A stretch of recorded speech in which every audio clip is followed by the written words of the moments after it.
Well, happy Sabbath, sisters and brothers. Happy Sabbath. I want to welcome you back to another Sabbath with the Multitude of Christ Ministry.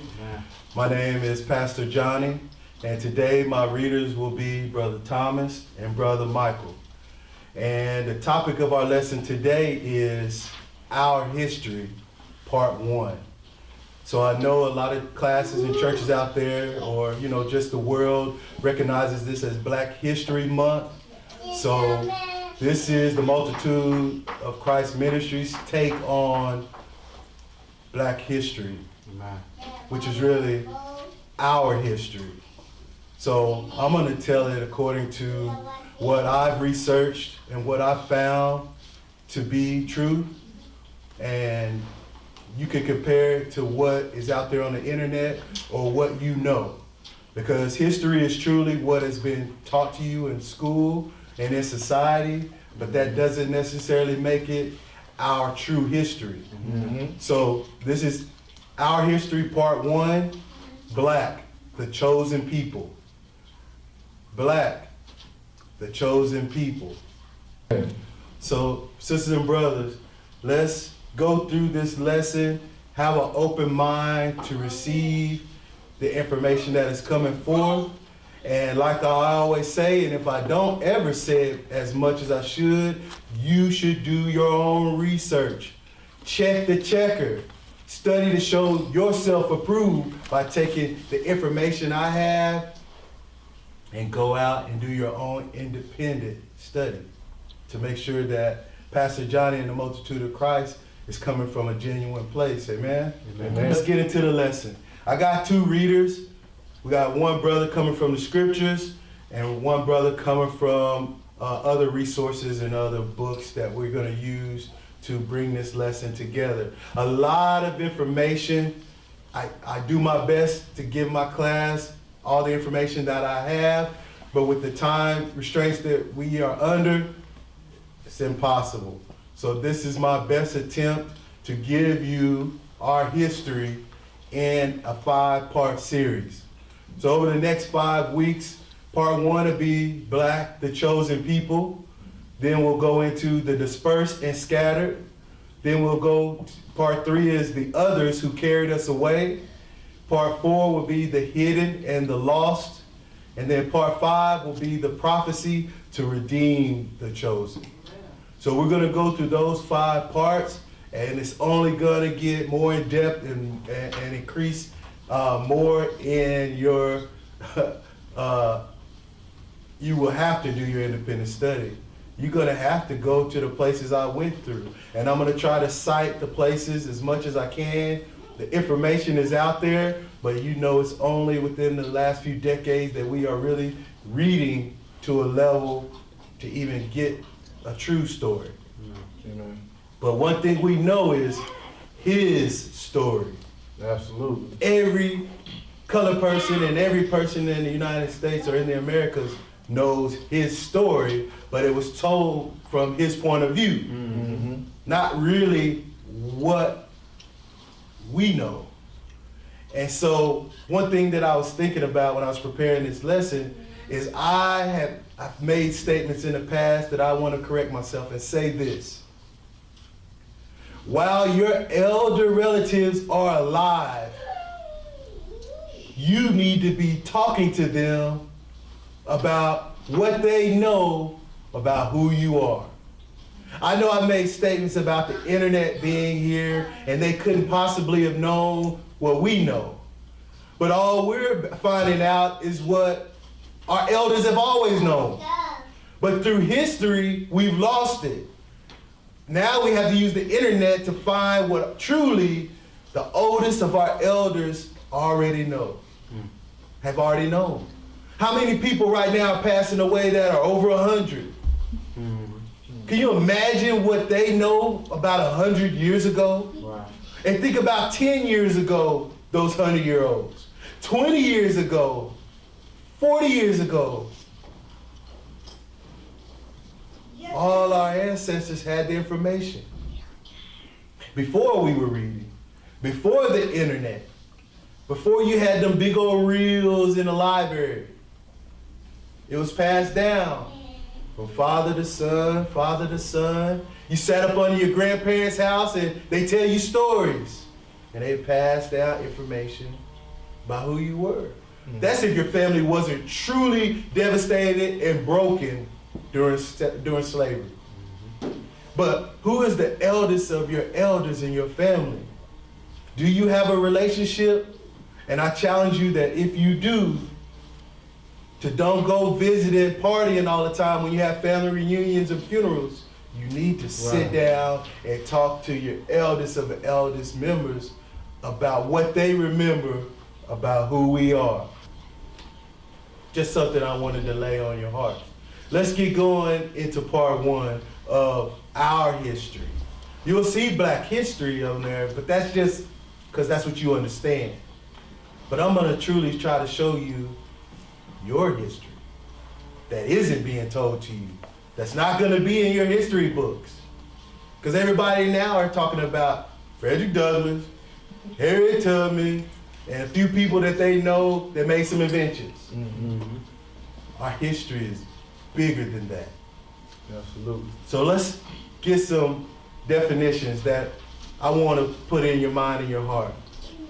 If you request it, I can send you the templates. But for my class, that's usually a given, the sisters and brothers that come here every Sabbath. We have more of a classroom setting. We put some definitions. We use dictionaries, Bible dictionaries, and other resources to bring the Bible to life in context. So let's get some understanding, because many of you believe you're African American, believe you're Afro-American.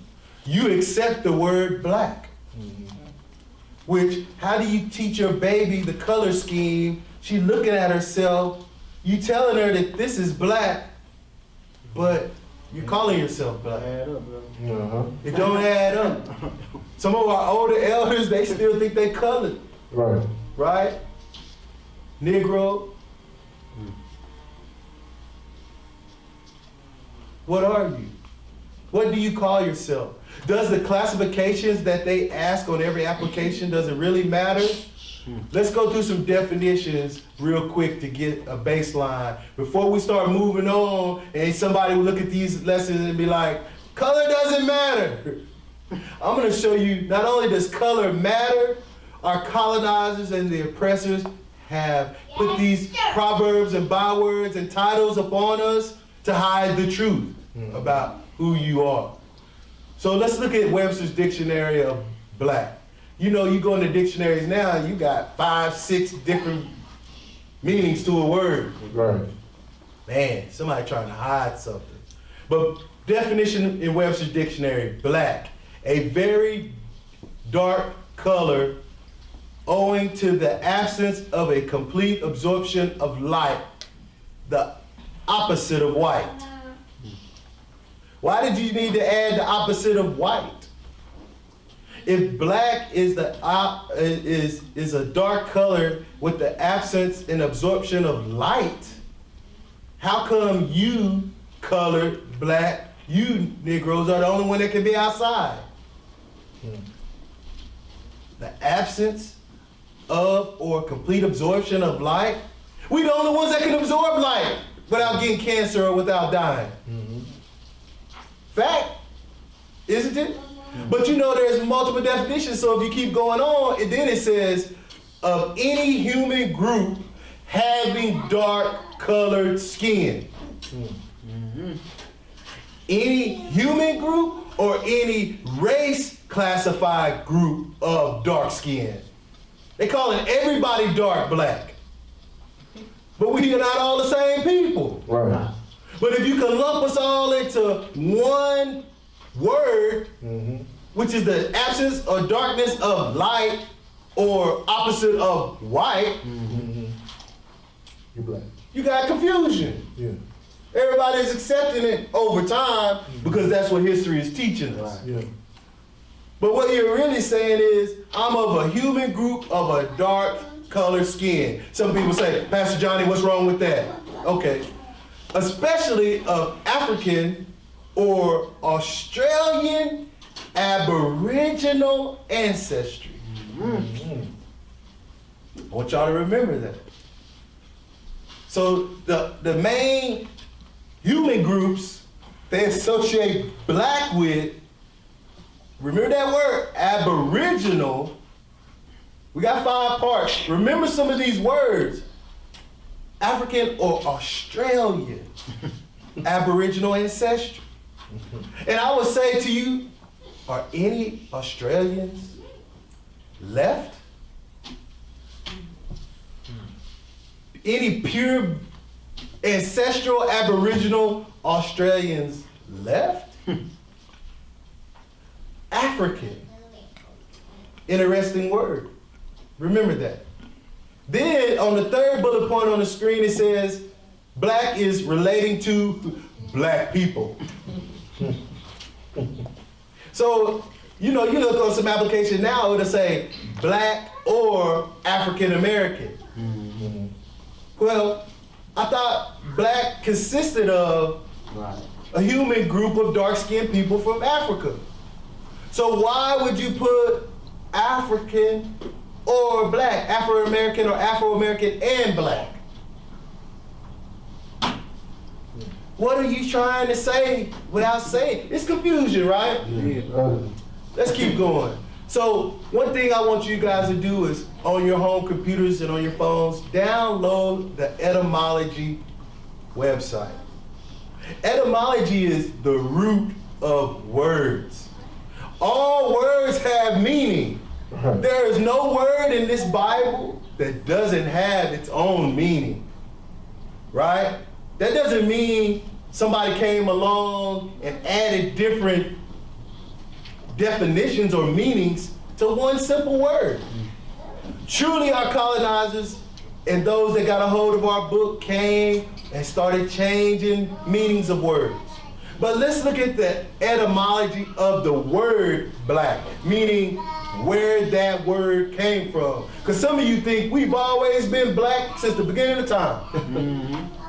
My grandpa said we was black, we black.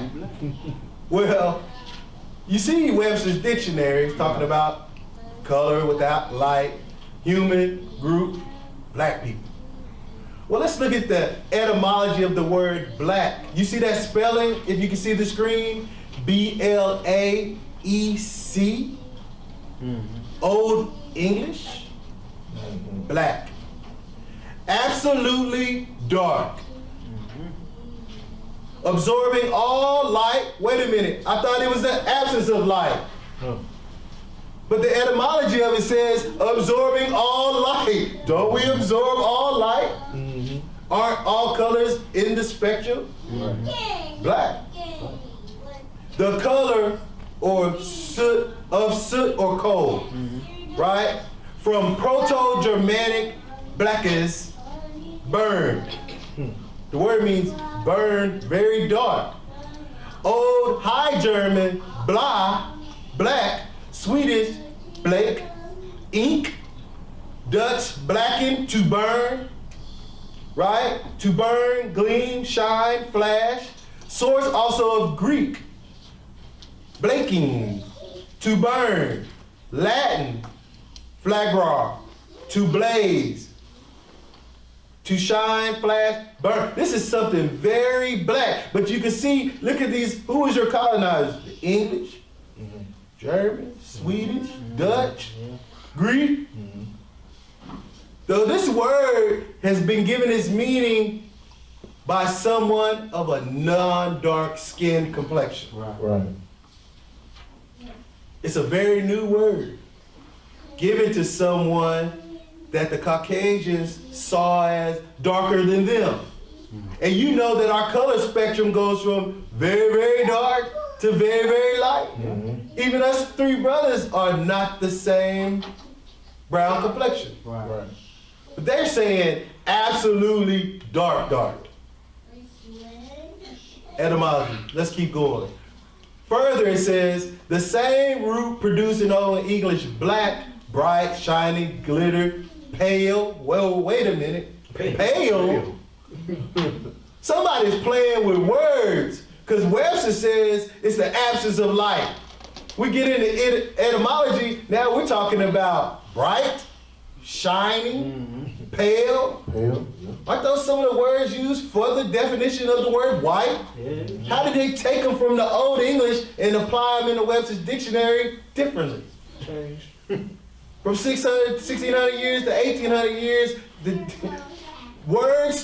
meaning started to be flip-flopped. Huh? Black, dark started to be bad, white and light started to be good. Who did it? The people on the other side of the spectrum. Let's keep going. The connection notions being perhaps fire, bright, burnt, right? Burnt in the fire. Dark, right?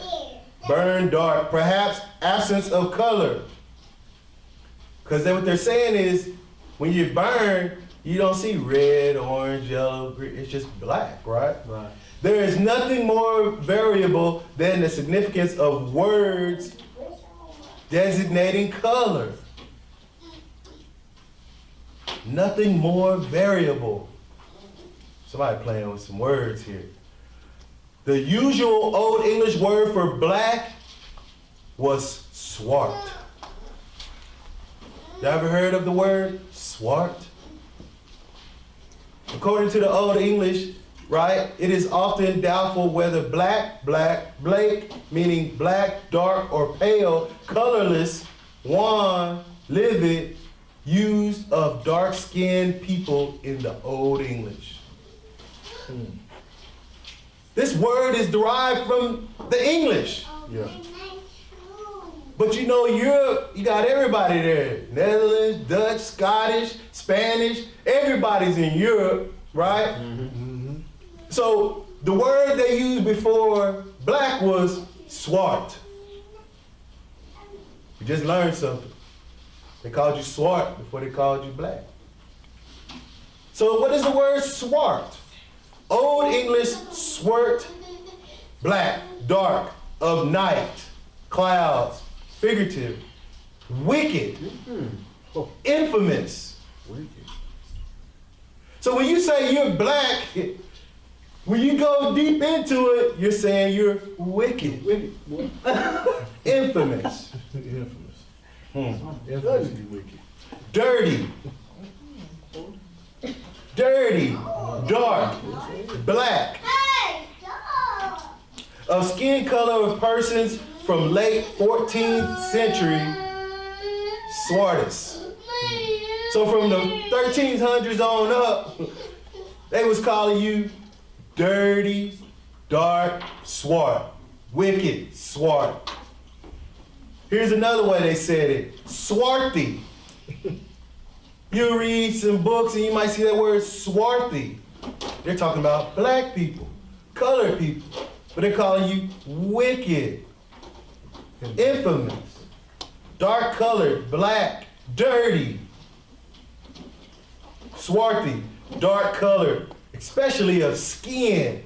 We're talking about skin color, not characteristics of good and bad. When you hear the word black coming from Caucasians, they are saying you are wicked, dirty. Yes. Infamous. Infamous. Black colored, swarthy people from the Old English. Huh? I was going to say you little swart. You little swart. You little dirty swart. So when somebody says, what is your nationality or what classification are you, and you say black, you a 13th century, dirty, infamous, wicked Swart. Let's keep going. So, Negro etymology. Yes. A member of the black skin race of Africa.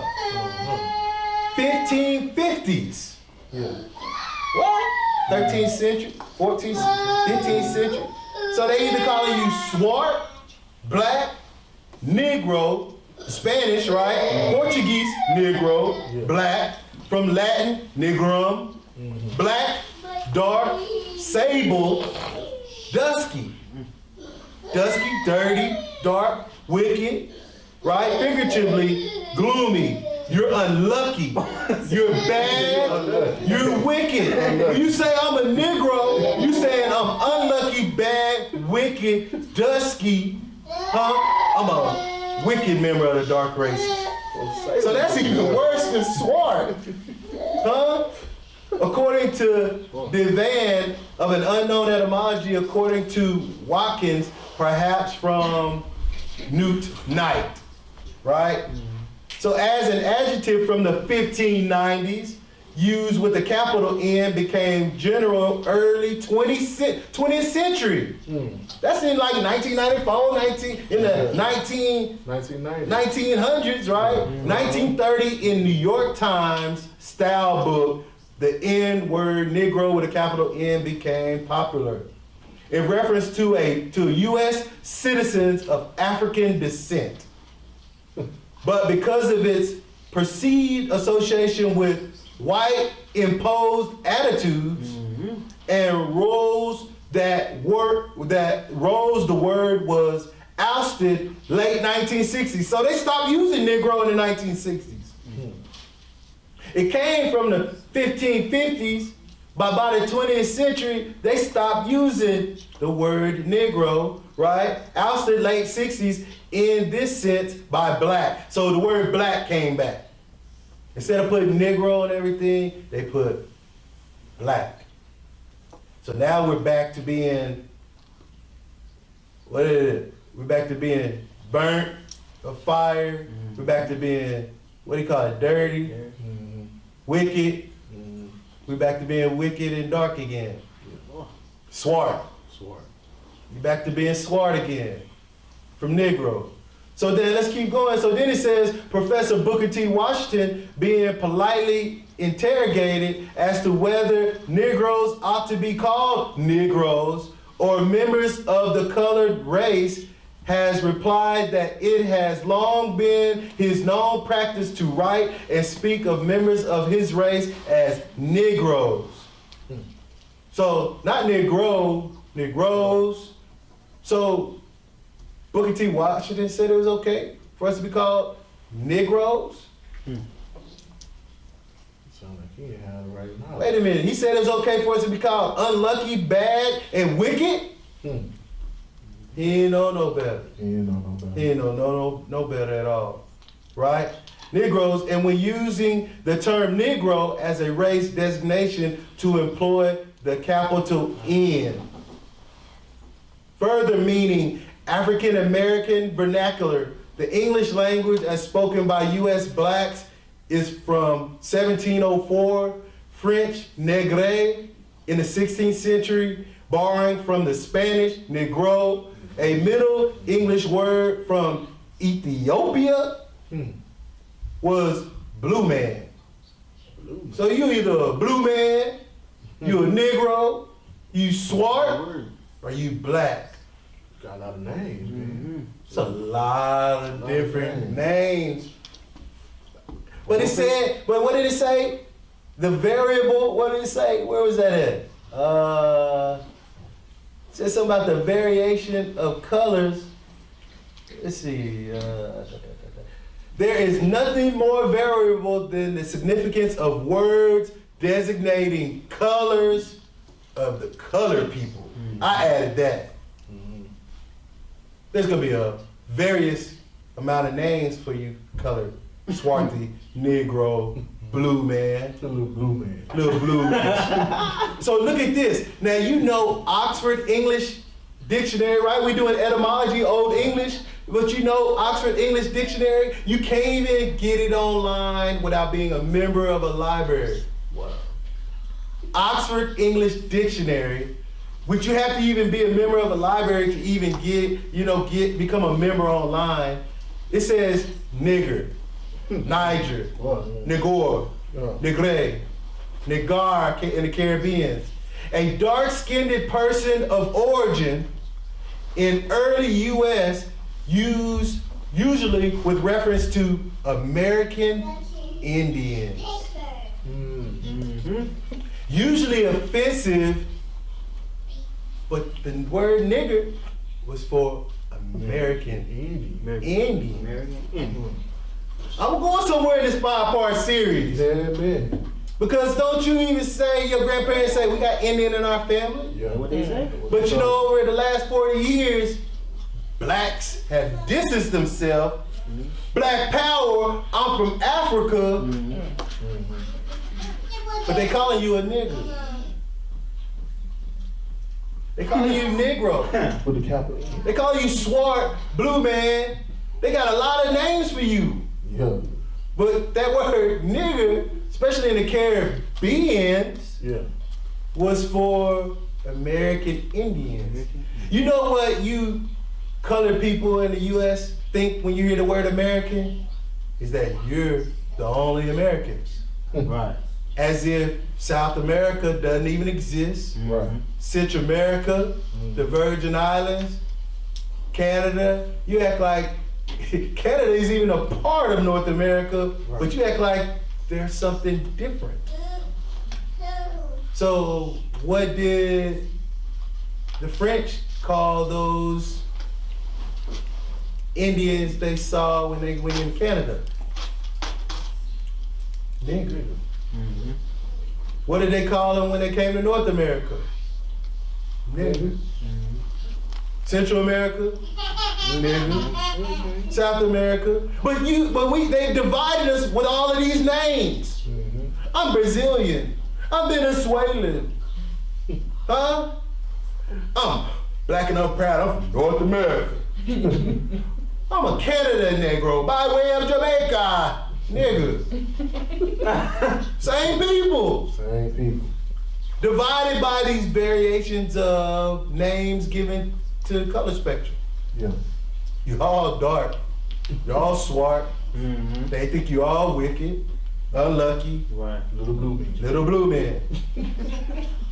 Let's keep going. So African. I'm an African American. Really? Check this out. Old English. What? Who keep making up these words? Old English, Africanus. Uh-huh. Native or inhabitant of Africa. Right. From Latin, Africanus. Of Africa. African. From Africa. Used of white residents of Africa in the 1815s. African, used of white residents. Remember, you already black, swart, blue man, nigger, negro, dirty, unlucky, colored person. Yeah. But African was first used by white residents. White residents of Africa, they gave themselves that name. African. African. White people called themselves African in the 1815s. Where were they? Used of black residents of U.S. from the 18th century, which is the 1700s, when it especially meant one brought from Africa. And sometimes when contrast to native-born Negroes, Yeah. wait a minute.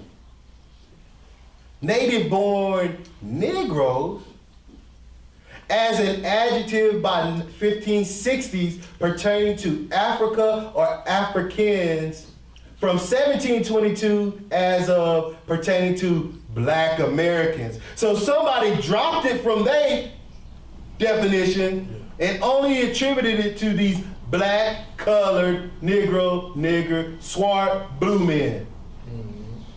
But African is what Caucasian white people call themselves when they went into the northern part of what we call Africa.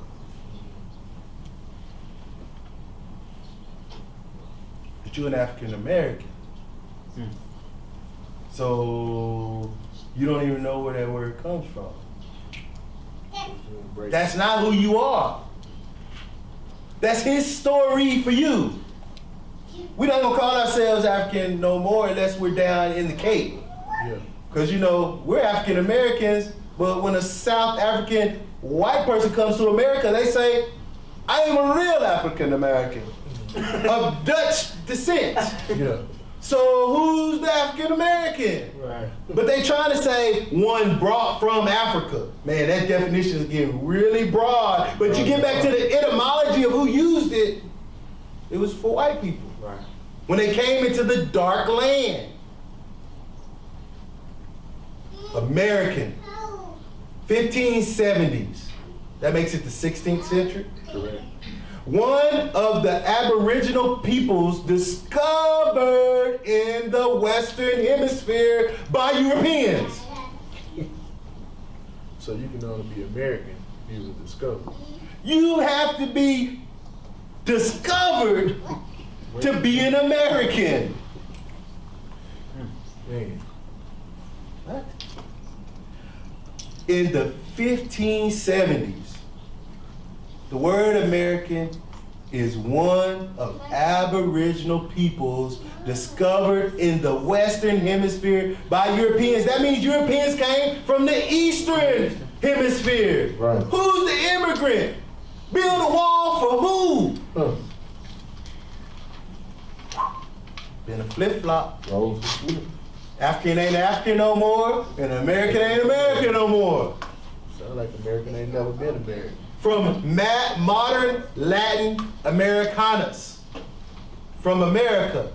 The original sense is now Native Americans. Native. So these Aboriginal people are now called Native Americans. But when we read up here about nigger, it said a dark-skinned person of origin in early U.S., how early is early? They say as early as the Europeans came, usually when referencing American Indians or niggers. Man, I could stop right now and let you just rewind and read what we done covered in the intro, Yeah. in the definitions and etymologies. A nigger is an American Indian. When you get down here, it says, An American is one of those. an American is one of Aboriginal persons discovered in the Western Hemisphere. Hey, do you think any blacks or Negroes or swarty people made the etymology online? Are we writing these books? No, we ain't writing. Is it art? Because the history book ain't telling us what an American is. Because now you got Caucasians running around saying they Americans, they not Africans no more. But we know that they really are Europeans. Right. They don't want to be called European no more. Don't call me African no more unless I'm from South Africa. Right. Because we've taken that. Oh, wait a minute. We've taken America. So now we Americans. But it was, the original sense is now Native Americans. The sense of residents of North America, of European, originally British descent from 1765. So the Europeans that came from the Eastern Hemisphere are now calling themselves the Aboriginal people in the West. That's crazy, ain't it, brother? But you just read they did it in Africa. Yeah. Because they took over Africa, split it all up. Right, right. Dutch, Spanish, English, French, everybody got a piece of it. We're not gonna call ourselves African no more. We're gonna call these dark colored people Africans.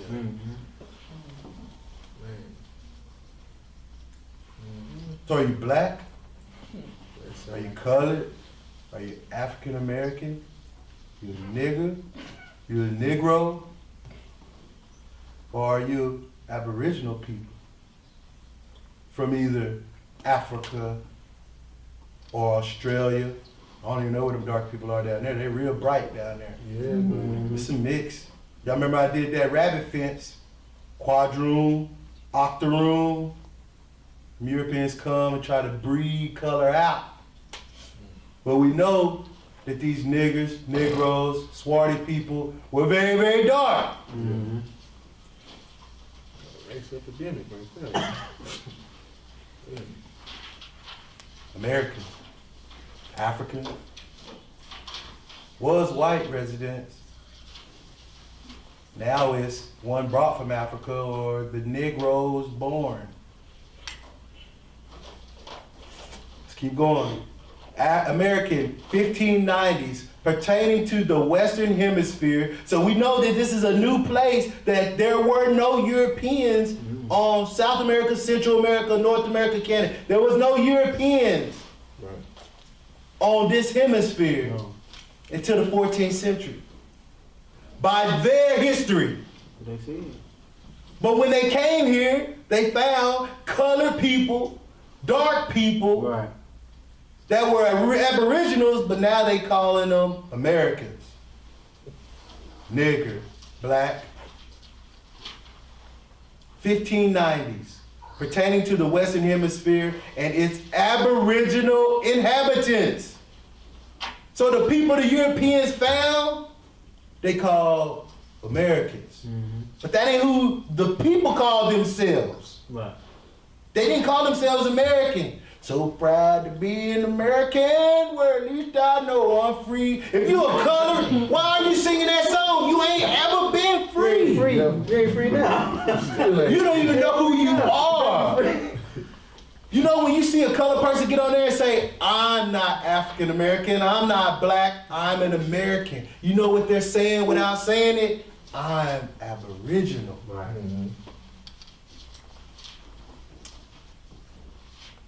Modern Latin Americanus, from America, the sense of pertaining to the residents of North America of European or British descent, is first recorded in 1640. Look at that flip. Man, y'all gotta get this slide, but I'm telling you, they don't call themselves African no more. And now they call themselves American. This is what colonizers do. They become the people Yeah. Right. so that they can enslave the people. Right.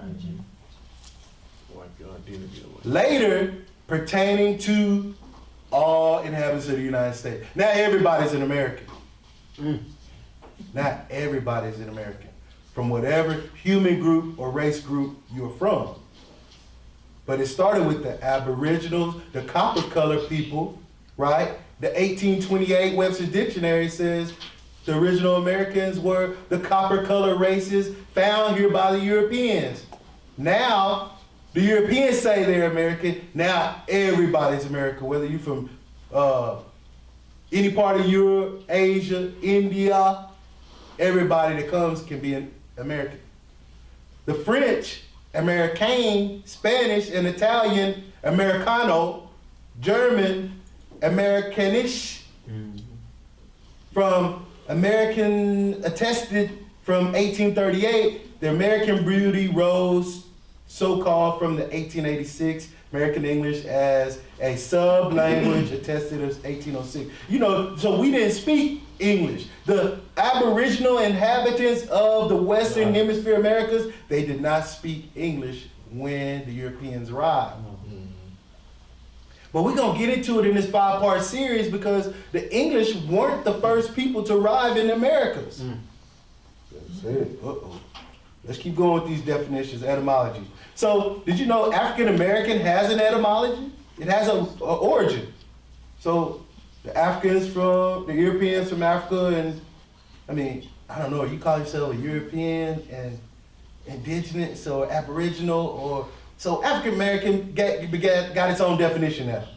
There are isolated instances from the late 18th and early 19th century, but the modern use is a reinvention first attested in 1969. First tested on the colored people. Will the colored inhabitants of this land accept that? Will they accept the word African American? Do they have a choice? Yeah, they will. I mean, we don't have a choice. We're in their schools teaching us his story. Yeah. You had a choice if your people knew better who they were. But this flip-flop and deception been going on a long time, which became the preferred term in some circles of U.S. blacks. There we go with that word again. U.S. blacks are now accepting African American by late 1980s, right? So then, see African American mentioned 1921, Micken, reports Afro-American is now very commonly used in the Negro press. Negro, black, man, you see how they keep using these same terms? It's insulting. These wicked, colored, dark people, unlucky, infamous blue men. Swarty little people are now accepting the word African, Afro, or Afro-American in 1853. In Freeman's publications, whole nother term, you need to look up Freeman publications in Canada. They're calling themselves Freeman in Canada.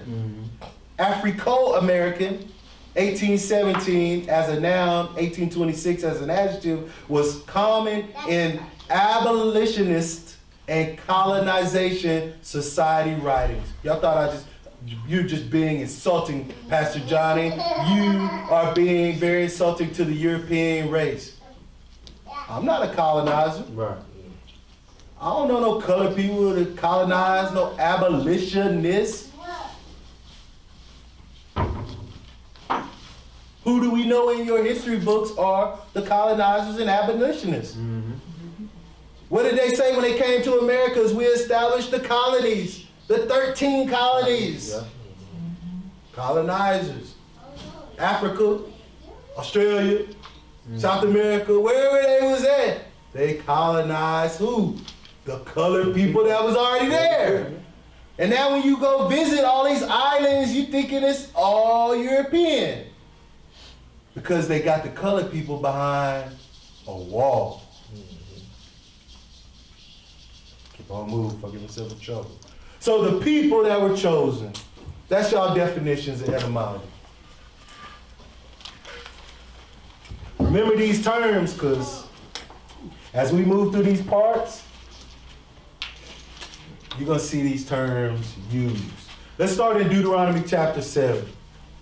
The chosen people. So we got to walk it back down through these parts to get to all these names that now these Europeans call these lands. How did all these colored people get in the Western Hemisphere? Were they brought? Or were they already here? Or a mixture of both? We're going to walk that down in this series. Deuteronomy chapter 7, verse 6. Go ahead. But thou art an holy people unto the Lord thy God. The Lord thy God hath chosen thee to be a special people unto himself, above all people that are upon the face of the earth. So, what we're going to learn in this series, we're not going to go all the way to the beginning of the Bible because we know all nations after the flood come through Noah, through his sons, Shem, Ham, and Japheth. Right? But you know that the Lord gave his promise through that lineage, through Eber, through Abraham, Isaac, and Jacob. Correct. So now we're picking it up after the Egyptian captivity. Now the Lord's giving the commandments to Moses on the mount, and he's making this promise to a certain people that he said that are my special people above all the earth. So in this first part, we got to find out about these chosen people and what happened to these chosen people. Why are there so many names for so-called colored people? What's the deception? What's the cover-up? What are the Europeans hiding? Go ahead, verse 7.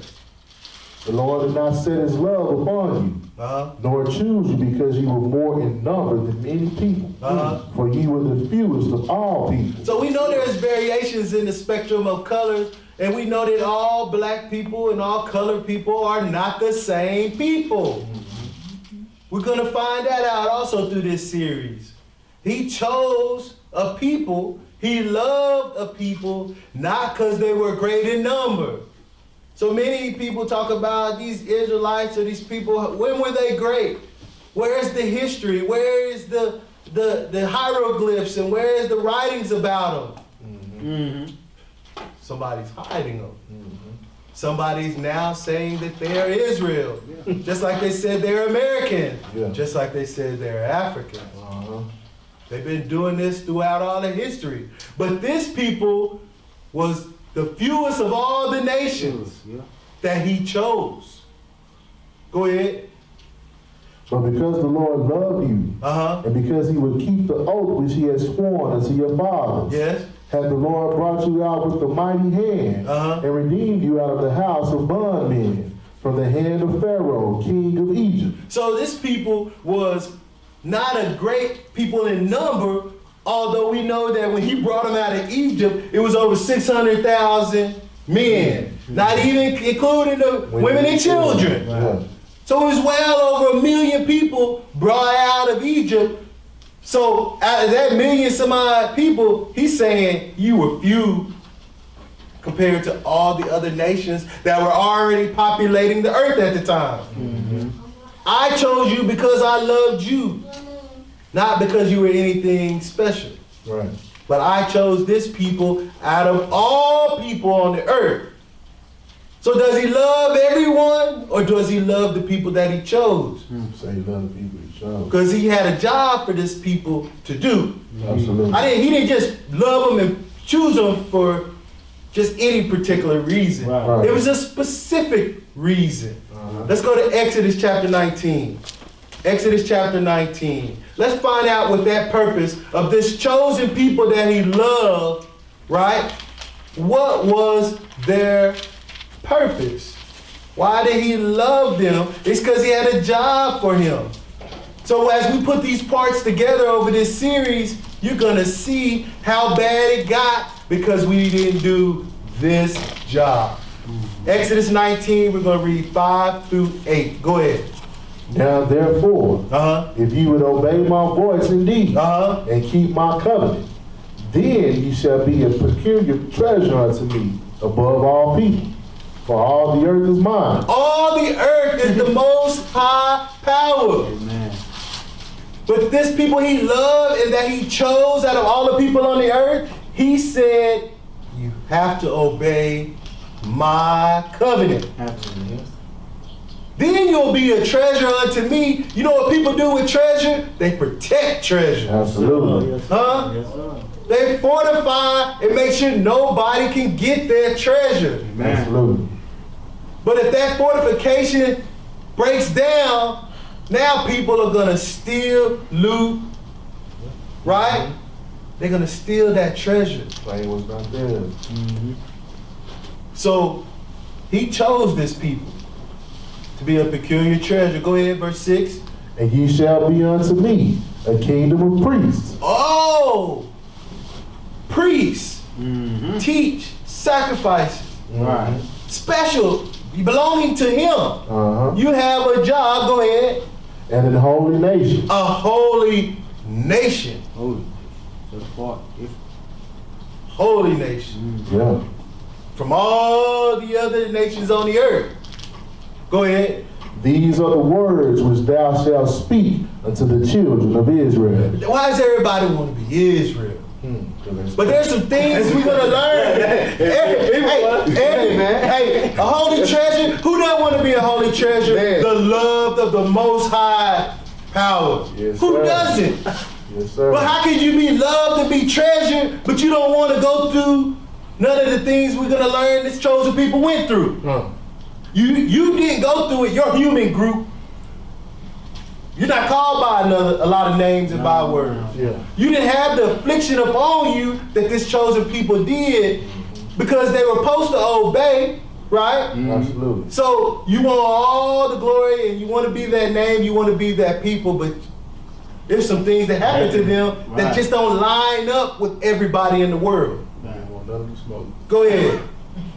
And Moses came and called for the elders of the people, Uh-huh. and laid before their faces all these words which the Lord commanded him. See, the word, the covenant, it was some things spoken that the Israel was going to be the priests that they were supposed to teach the nation. Uh-huh. They had a job Amen. to get these words that the Most High Power gave to Moses and the children of Israel. They were the kingdom of priests. They were to be set apart above all nations of people to do a job. Amen. Go ahead. And all the people answered together. All the people of Israel. Yes, sir. That might be why your church or your class don't read the Old Testament. Huh. Because this whole book is about Israel. Absolutely. Amen. The coming in, the rising, the falling, and the redemption of this chosen people. Yes, sir. That replacement theology, who made that up? Who replaced Israel? What they look like? Yeah. Who replaced the Americans? What they look like? Yeah. Who replaced the Africans? I ain't never been down to South America, but I bet the people that say they are South Americans on TV Amen. don't look like That totally like that. the Aboriginal indigenous people of that land. I bet they look like the same people they look like in Mexico, that they look like in North America, Canada, Asia, India.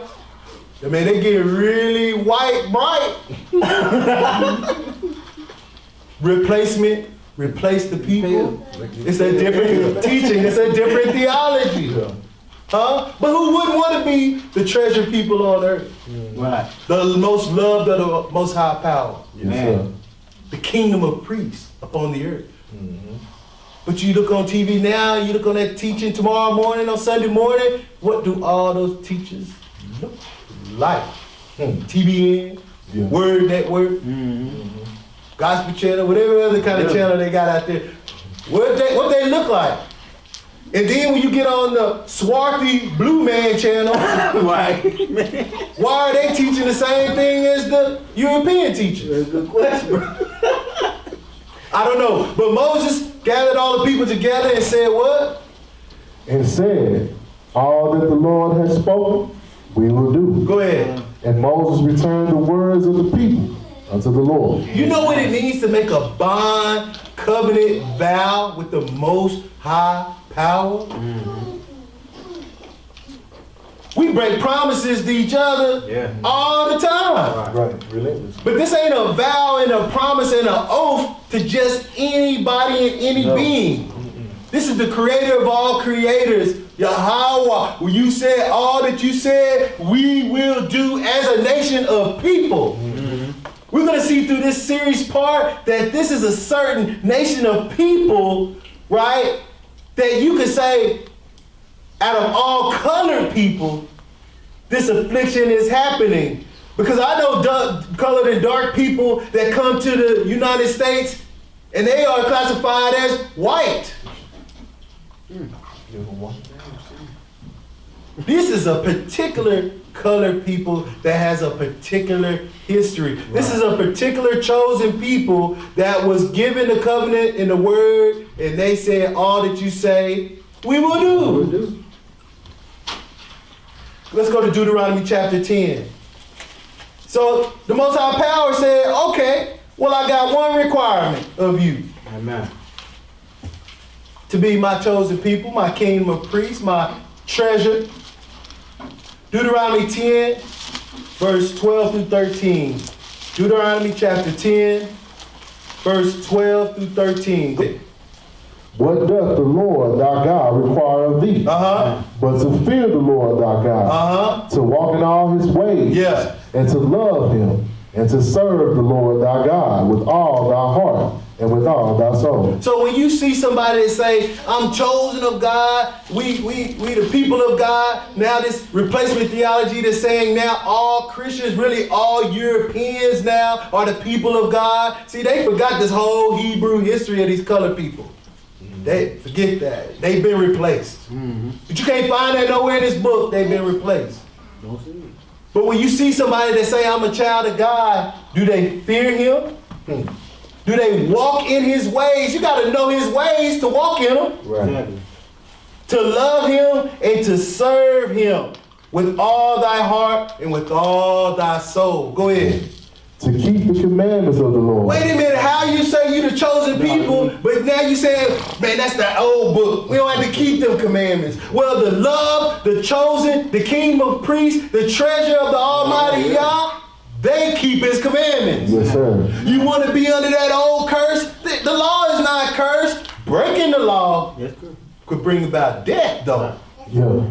Christ came and gave himself to remove the curse of death, the curse of the lake of fire through him. Yes, sir. But you still got to keep his commandments. Yes, sir. See? How easy that was? The law is cursed. The law ain't cursed. No. You cursed if you break the law. Absolutely. You blessed if you keep it. Even to this day. Go ahead. And his statutes will I command thee this day for thy good. Go. How can it be cursed if it's good? How can the commandments be a curse to us? It clearly right here, the Most High Power said, for our good. For thy good. See, it's your good to know how to behave. Right. If you don't know how to behave, it's going to be very bad for you. Deuteronomy 28, verse 15. So he gave us a requirement, right? Verse 15, go ahead, brother.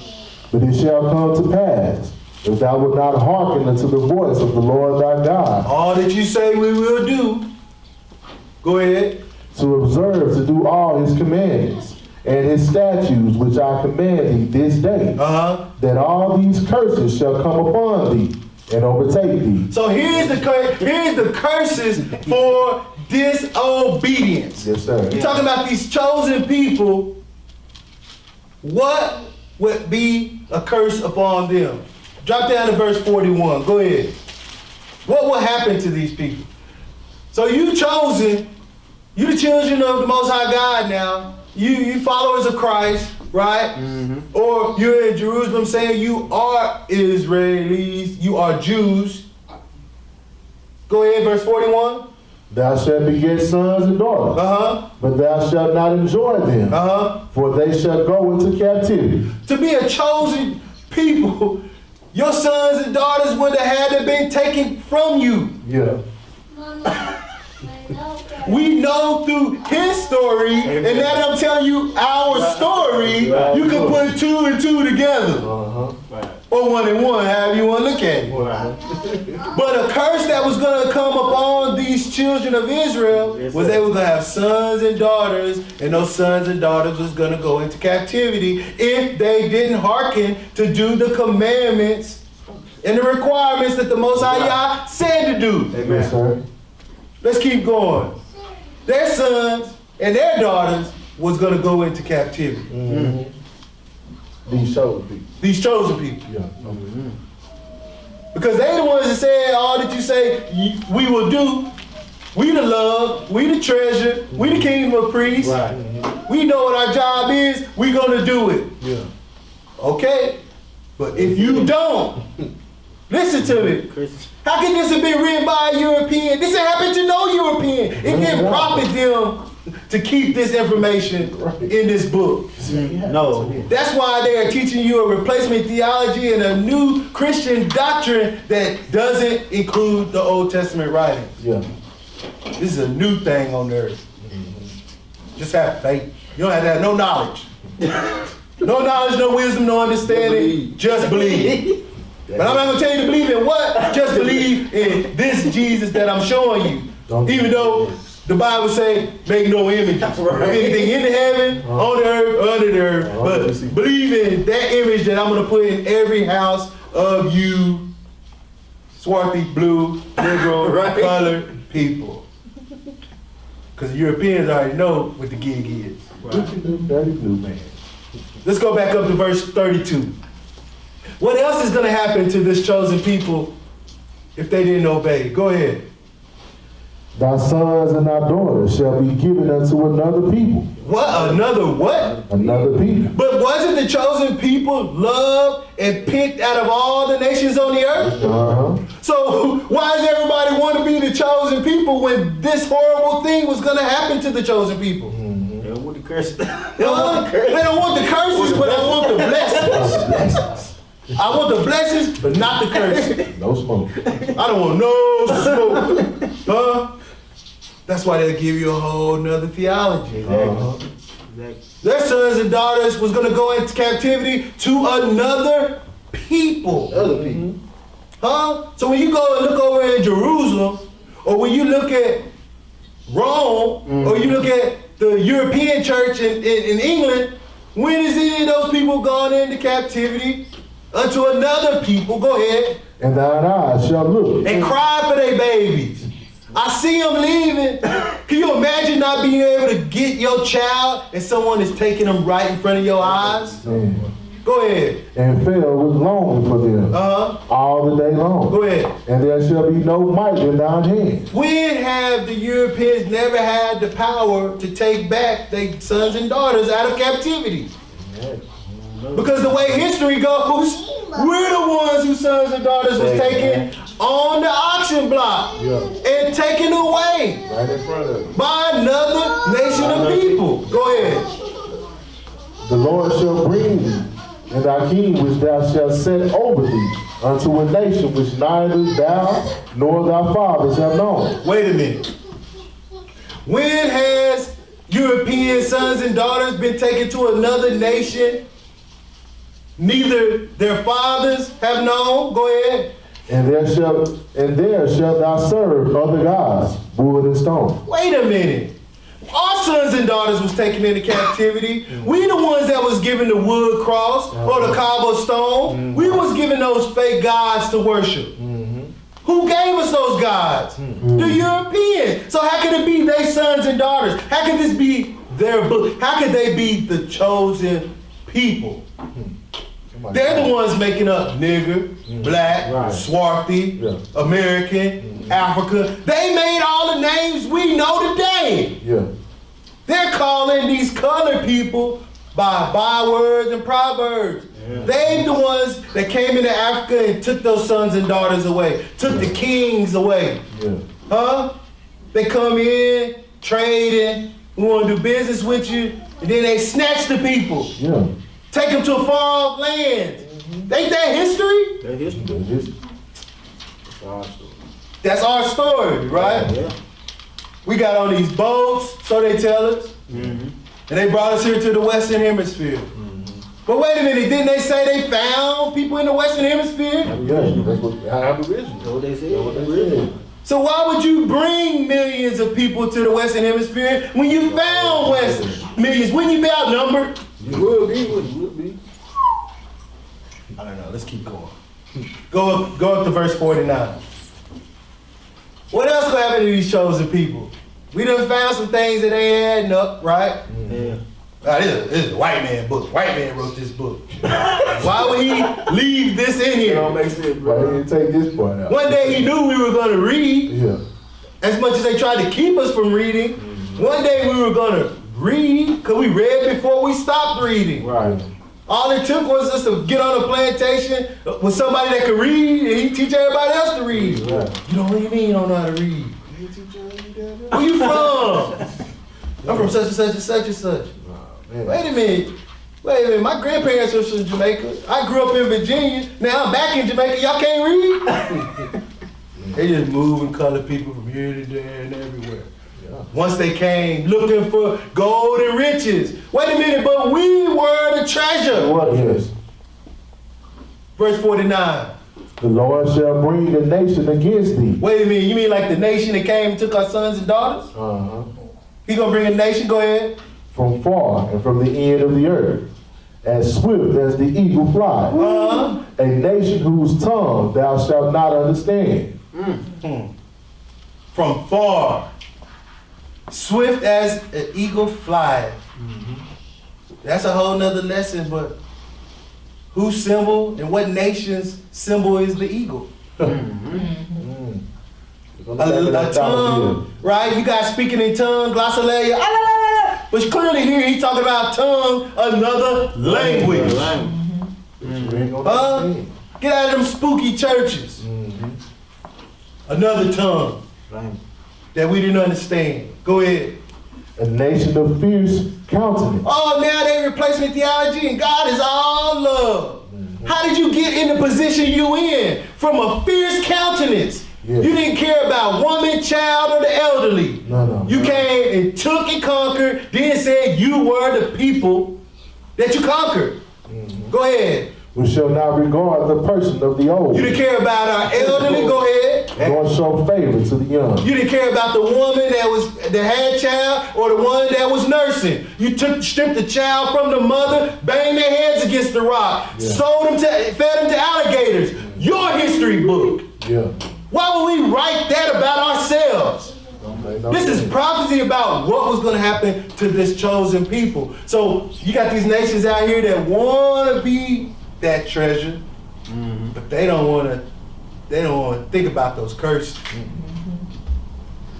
And you know where in history books you can read it happened to nobody but the so-called nigger, negro, black, swarthy, blue man, African American. So did the people listen? He said if you hearken, but if you don't listen, I'm telling you as a nation right now, we ain't listening. You will watch this video, and I'll stop right here, start over and watch everything up to this point. If the Holy Spirit ain't upon you, you ain't gonna get it. You have to be an African American, black, Negro. But somebody that say words like autochthonous, indigenous, aboriginal, whoa, Black power. What? Dirty, wicked, infamous power? Do you know what words mean? It's like the word nigga, now y'all trying to put an A on it and change the meaning. Still the same thing. It's still the same thing. Oh, they still the same thing.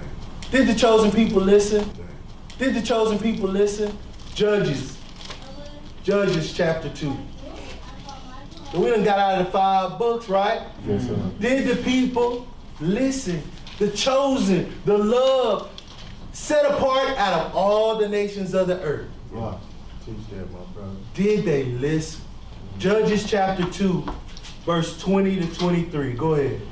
And the anger of the Lord was hot against Israel. Why was he hot against the people he loved? I love y'all. Blessed you will be. All you have to do is I only require one thing. Fear me, follow my ways, love me, keep my commandments. Yeah. Everything will be good. Amen. That's all you had to do, be obedient. Right. But now we in the land. We got judges now. Go ahead. And he said, because that this people What we do? had transgressed my covenant. You still transgressing this covenant, saying you still don't got to keep his covenant. Who taught you that? Your abolitionists, your colonizers. They gave you a new gospel. Go ahead. Which I commanded their fathers, and have not hearkened unto my voice. So these people they saying is lost upon the earth. Yeah. The lost 10 tribes. Well, where's Judah? Where's Levi, Benjamin? Where's all of them at? The people was given the land in 1948. But you was given the land, but then you still got the Catholic Church, and you still got the Protestant churches. So a lot of people claiming to be the chosen people. Yeah. By conversion, not even by blood, by religion and by conversion, we the people. But where is the blood Israelites? Yeah. They didn't listen. They did. So we're gonna find out what happened to these people because the kids were gonna be sold away. Another nation of fear continents was gonna go take them away. We're not gonna look at everything, but we're gonna stick right there because it's Black History Month. But y'all learn about everything except who you are and how you got here. Right. Go ahead. I also will not henceforth drive out any from before them of the nations, which Joshua left when he died. So, problem. The Lord gave them a commandment to take the land, to kill, not leave one alive. That's right. Follow all my covenants and commandments. Do what I say to do. But clearly you can see here that when Joshua took over after Moses, he did not hearken when he went into the promised land and destroy all the natives of the land. Right. So who done poked their heads up and reared themselves up in the latter days? These same nations, because you know what? The Lord did it. So I will not henceforth drive out all of those nations that I told you to do to wipe out. But because Joshua didn't listen to me, I'm not going to drive them out. Go ahead. That through them I may prove Israel, whether they will keep the way of the Lord to walk therein, as their fathers did keep it that their fathers did, keep it or not. We in the time of proving still to this day. And whatever religion you're under, you got to understand that it was given to you by other nations and that the Lord allowed it to be so for you to either find the way or not, and to keep it or not. All I'm doing is telling our story. That's right. So that you can hear it in your ears, find out if you're one of those people worshiping those gods of wood and stone, and figure out whether or not you want to keep his covenant or not. And understand really what Yahushua, who you call Jesus, true purpose was. We're in a time right now where you have to prove yourself. We have to prove ourselves as a nation, but you have to prove yourself as an individual. Yes, whether sir. you understand or not. Oh, I've read this Bible front and back 100 times. You still don't have no wisdom. What you understand is that, my brother. Because you're being proven right now. Based on his requirements and his covenant that the chosen people said, all that you say, we will do. We will do. Are you doing it? Go ahead. Therefore the Lord left those nations without driving them out hastily, neither delivered them into the hand of Joshua. So right now you see we got a problem with the nations we were supposed to wipe out, still in the land of Israel. Yes, sir. We got a problem. Where I'm supposed to be. They still there to this day, causing problems. Okay, so the chosen people now are there dealing with nations that they should have driven away. Mark that point down. Because they didn't obey. So, looking at the Arab slave trade, right? So let's go to Genesis 37. So now you know that these nations that were left, right? When you go back to the curses because you didn't keep the commandments, nations from far off was going to remove you, your sons and daughters, into captivity. But let me show you something. Everybody talking about the Atlantic slave trade. Black History Month, you need to be talking about the Arab slave trade. Because you know what? The Arab slave trade is still going on as of February 9th, 2019. Yes, it is. Ain't nobody talking about it. I don't know if you can see that map behind me, but this is the route of the Arab slave trade, which covered all of Europe, Asia into China, down the east coast of Africa, through the Sahara. But let's read a story, because some people act like slavery is something new.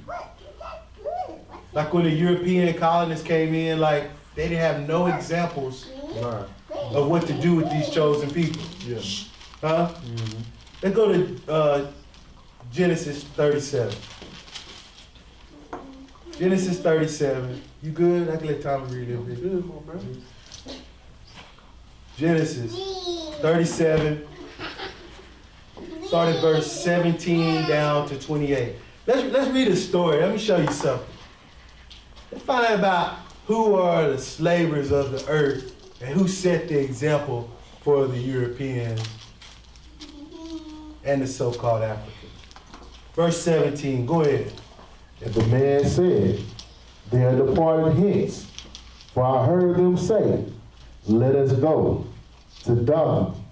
And Joseph went after his brethren and found them and died. So this is a story of some people, you know, in Christianity, all they talk about is the coat of many colors.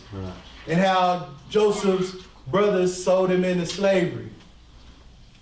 But let's look at this story a little bit closer. So Joseph is just a little happy-go-lucky young man who dad gave him a nice Gucci coat and all his brothers was hating on him, right? So he went to go see about his older brothers who was out in the field doing work. Go ahead. And when they saw him afar off, even before he came near unto them, they conspired against him to slay him. Man, why he coming out here in that Louis Vuitton coat, man? We out here working, you know what I'm saying? He come out here in this little shiny outfit, his nice old bright jacket, you know what I'm saying? Why he showing off, man? I hate him and I hate dad gave him that coat. You see that? They had already conspired, because they could see him from afar off with all them bright colors. Bling, bling, huh? But they conspired to do what? Slay him. Man, originally they wanted to kill him. Yeah. Go ahead. And they said one to another, Uh-huh. Behold, this dreamer cometh. Go ahead. Come now, therefore, and let us slay him, and cast him into some pit. And we will say, some evil beast had devoured him, and we shall see what will become of his dream. Man, y'all out there watching, y'all ever conspired to do harm to someone? Because this is a pretty elaborate plan here. I think Dad gonna fall for it, man. We just gonna cut him up, throw him in the pit, and say wild beast did it. Go ahead. And Reuben heard it, and he delivered him out of their hand, Uh-huh. and said, let us not kill him. So the big brother wasn't down. Huh? Reuben, the firstborn, he said, what? Y'all wanna do what to baby boy? What? Man, come on here. Y'all touch him. Y'all gonna come through me. You wanna get him, you gonna come through me. And you know what the other siblings say? All right, all right. Yeah. All right, we gonna fall back. Go ahead. And Reuben said unto them, Uh-huh. shed no blood, Go ahead. but cast him into this pit Uh-huh. that is in the wilderness, Uh-huh. and lay no hand upon him. Wait a minute. Don't kill him, Yeah. but we still gonna put him in the pit. Huh? He ain't gonna Hey, don't kill him. But let's still throw him in the hole, because they all hated him. Yeah. Right? Go ahead. That he might rid him out of their hands to deliver him to his fathers again. Go ahead. And it came to pass, when Joseph was coming to his brethren, that they stripped Joseph out of his coat, Man, the first thing they did, took that coat up off of him. Go ahead. his coat of many colors Uh-huh. that was on him. And they took him and cast him into a pit. And the pit was empty. There was no water in it. Go ahead. And they sat down to eat bread. And they lifted up their eyes and looked, and behold, a company of Ishmaelites. Of who? Ishmaelites. Abraham, Hagar, Ishmael. Yeah. Abraham, Sarah, Isaac. Abraham, Isaac, Jacob. Jacob had 12 sons. That's kinfolk, right? Yeah, buddy. Okay, so we're gonna throw him in the pit. I don't know what if y'all know what a pit is, but it ain't like no 6-foot hole. Yeah. You know, you ain't getting out of a pit. Right. You gonna fall in that pit, you gonna be like, oh, boom. Like that's a pit. Like, oh, that's deep. But so they throw him in the hole, so they already got rid of him, but they say, uh-oh, here coming the Ishmaelites. Go ahead. From Gilead, Uh-huh. with their camels bearing spicery and balm. Spices for sale, balm, lip chap, anyone? Lip chap? Y'all want some Lowry's? Chapstick, Carmex? Go ahead. And myrrh, going to carry him down to Egypt. Perfume for sale? Go ahead. And Judah said unto his brother, what profit is it if we slay our brother and conceal his blood? See, it don't do no good if he died by our hands. We ain't gonna be able to live with ourselves. Uh-huh. Go ahead. Come and let us sell him to the Ishmaelites. Do what? Sell him to the Ishmaelites. Sell him to our kinfolk. Go ahead. And let not our hand be upon him. Uh-huh. For he is our brother and our flesh. Oh, that sounds good. Brother, let it not be us, because he is our brother in our flesh. Let's just sell him. Go ahead. And his brethren were content. Go ahead. Then there passed by Midianites, merchant men, and they drew and lifted up Joseph out of the pit and sold Joseph to the Ishmaelites. So the Midianites came and pulled Joseph out. So that means the brothers kind of went off to the left, saw some Midianites. Hey, there's a slave in the hole. They picked Joseph out and sold him to the Ishmaelites that was headed toward Egypt. Go ahead. For 20 pieces of For silver. how much? 20 pieces of silver. Go ahead. And they bought Joseph into Egypt. Point. The Midianites, the Ishmaelites, the Egyptians been doing slavery for over 5,000 years. They've been doing slavery for a long time. Well before the Europeans ever came into North Africa, South Africa, and the Western Hemisphere. So the cousins of Isaac, because you know the Midianites come from that other wife, Keturah, that your churches don't teach you about. Yeah. Abraham had another wife that had 6 sons, had some Midianites, had some Ishmaelites.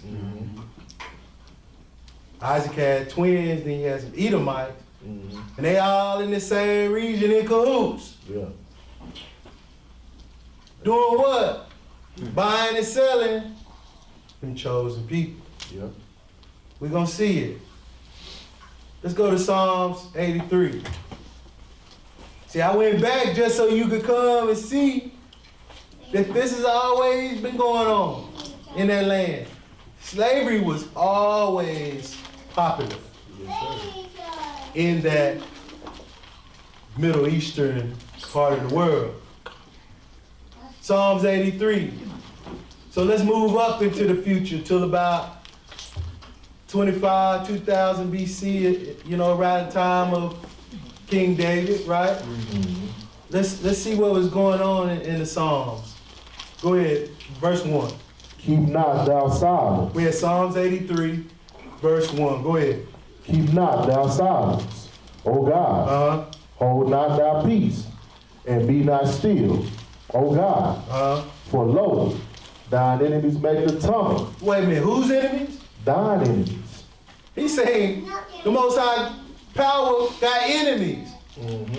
But this is talking about an earthly thing, so his enemies would be those other nations, but Joshua didn't wipe out all those nations, so the Most High, Yah said, I'm going to leave these nations here to torment you.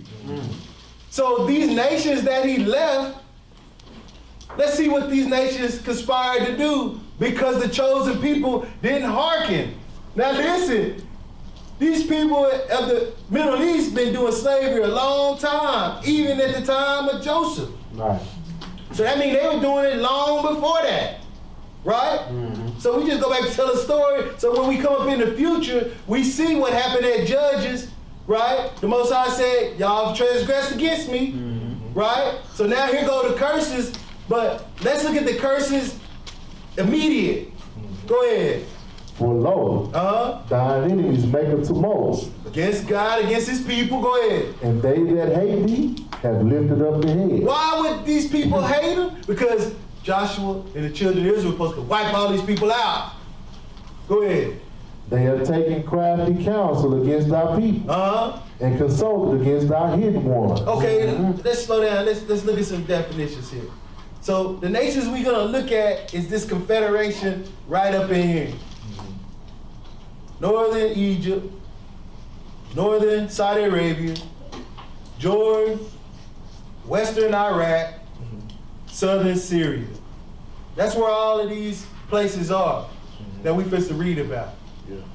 So we break it down, it says, the exhaustive definition says the word tumult is ragash in Hebrew. Tumult, commotion. So they cause a commotion, right? They despise a vain thing, empty, worthless, of no purpose. They have set themselves, meaning they have taken a stand, right, against his anointed ones, right, against his consecrated people, right? So these groups of people have crafted a counsel against thy people, against thy hidden ones. Hidden? So if you're not following the covenant and keeping the commandments, you might be considered hidden. Right. We can't find you. We can't see you. We can't see you on the Sabbath. We can't see your fringes. We can't see you on feast days. You're not doing nothing commanded. Go ahead. They have said, come and let us cut them off from being a nation. Wait a minute. A holy nation? a peculiar treasure, a kingdom of priests. He said, these enemies have taken a crafty counsel to cut them off from being a nation. Go ahead.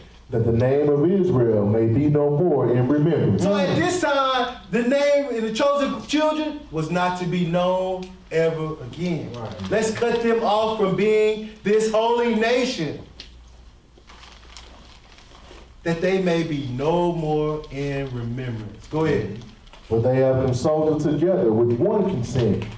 They are confederate against thee. So these groups made one confederation and one pact together to cut the children of Israel off from being remembered ever. Go ahead. The tabernacles of Edom Uh-huh. and the Ishmaelites Uh-huh. of Moab Uh-huh. and the Hungarians, Uh-huh. Gebal Uh-huh. and Ammon Uh-huh. and Amalek, the Philistines Uh-huh. with the inhabitants of Tyre. Go ahead. Asher also is joined with them. Uh-huh. They have Hopin, the children of Lot, Selah. Let's take a look at this. So the enemies that was in this crafty council, Edom, the descendants of Esau, Jacob's twin brother. Huh? The first cousins of the Israelites joined this crafty council. The Ishmaelites, children of Ishmael, Moab, the descendants of Lot. Right. This is the descendants of Lot. Didn't Abraham save Lot? Yeah. Some jealous relatives. The Hagarians, descendants of Ishmael. Gebal, the Canaanites, city in Phoenicia. Ammon, descendants of Lot. Amalek, Esau's children. Philistines, Canaanites. Tyre, Canaanites, descendants of Ham. Asher, the Assyrians. So right after this crafty council, is it not surprising we went into the Assyrian captivity? To cut them off from being a nation, to be remembered no more. Yes, sir. So, a tumult, loud commotion, crafty, clever, or achieving one's aim by an indirect or deceitful method. Yeah. Consulted, conspired, hidden ones, treasured ones. What? These chosen people. This also says protected ones. So without the Most High Yah on their side, they had no protection. There was nobody protecting that treasured people. One consent, one mind, one heart. Confederate, covenant, Yes, sir. treaty, league. You ever heard those words? Treaty, League of Nations. League of Confederates. Cut them off, hide them.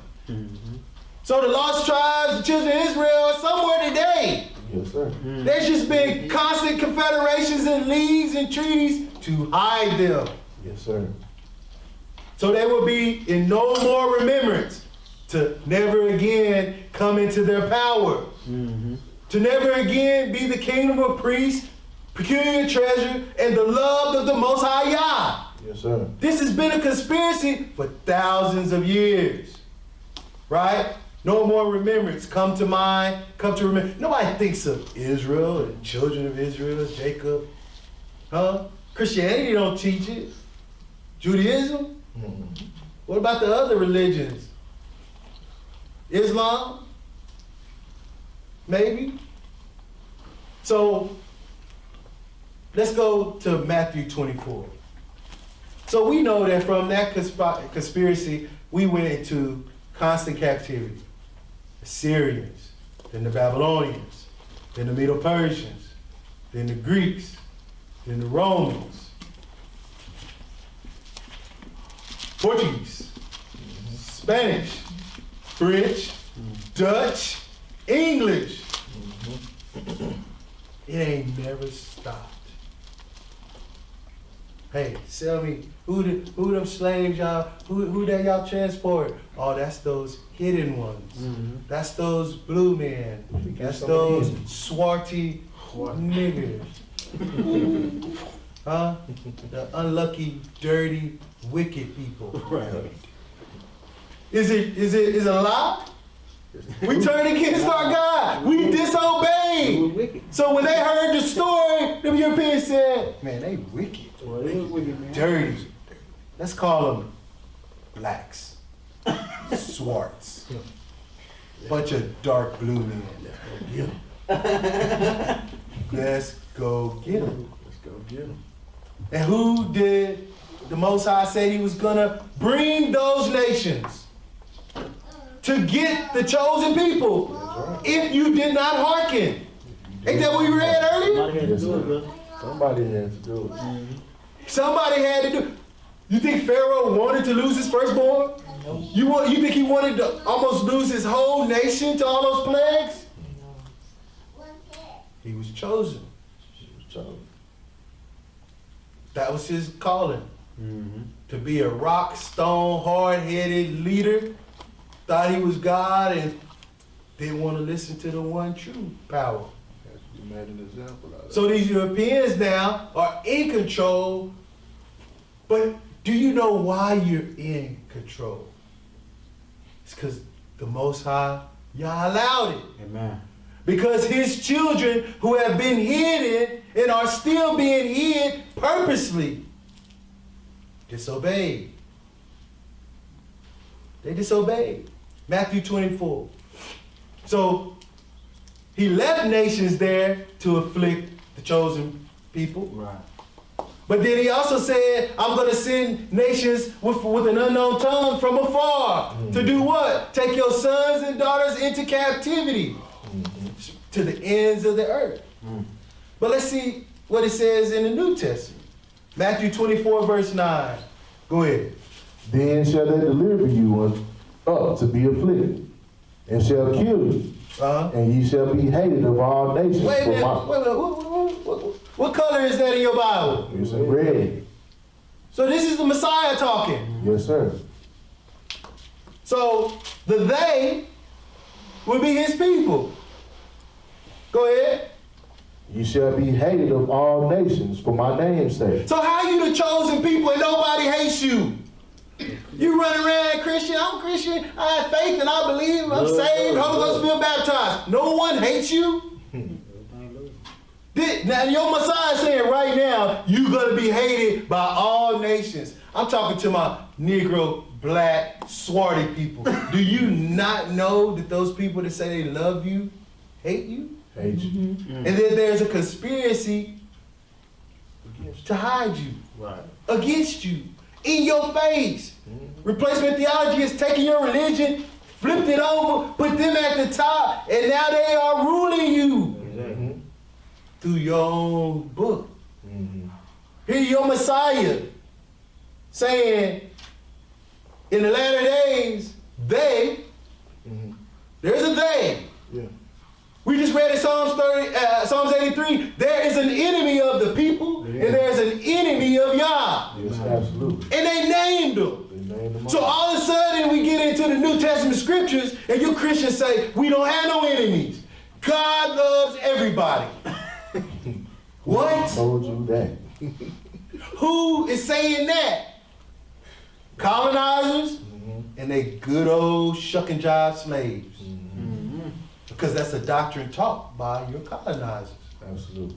We love you even though we're going to buck you. We love you even though we're going to rape your daughters, sell your sons, feed them to alligators, hang you on trees.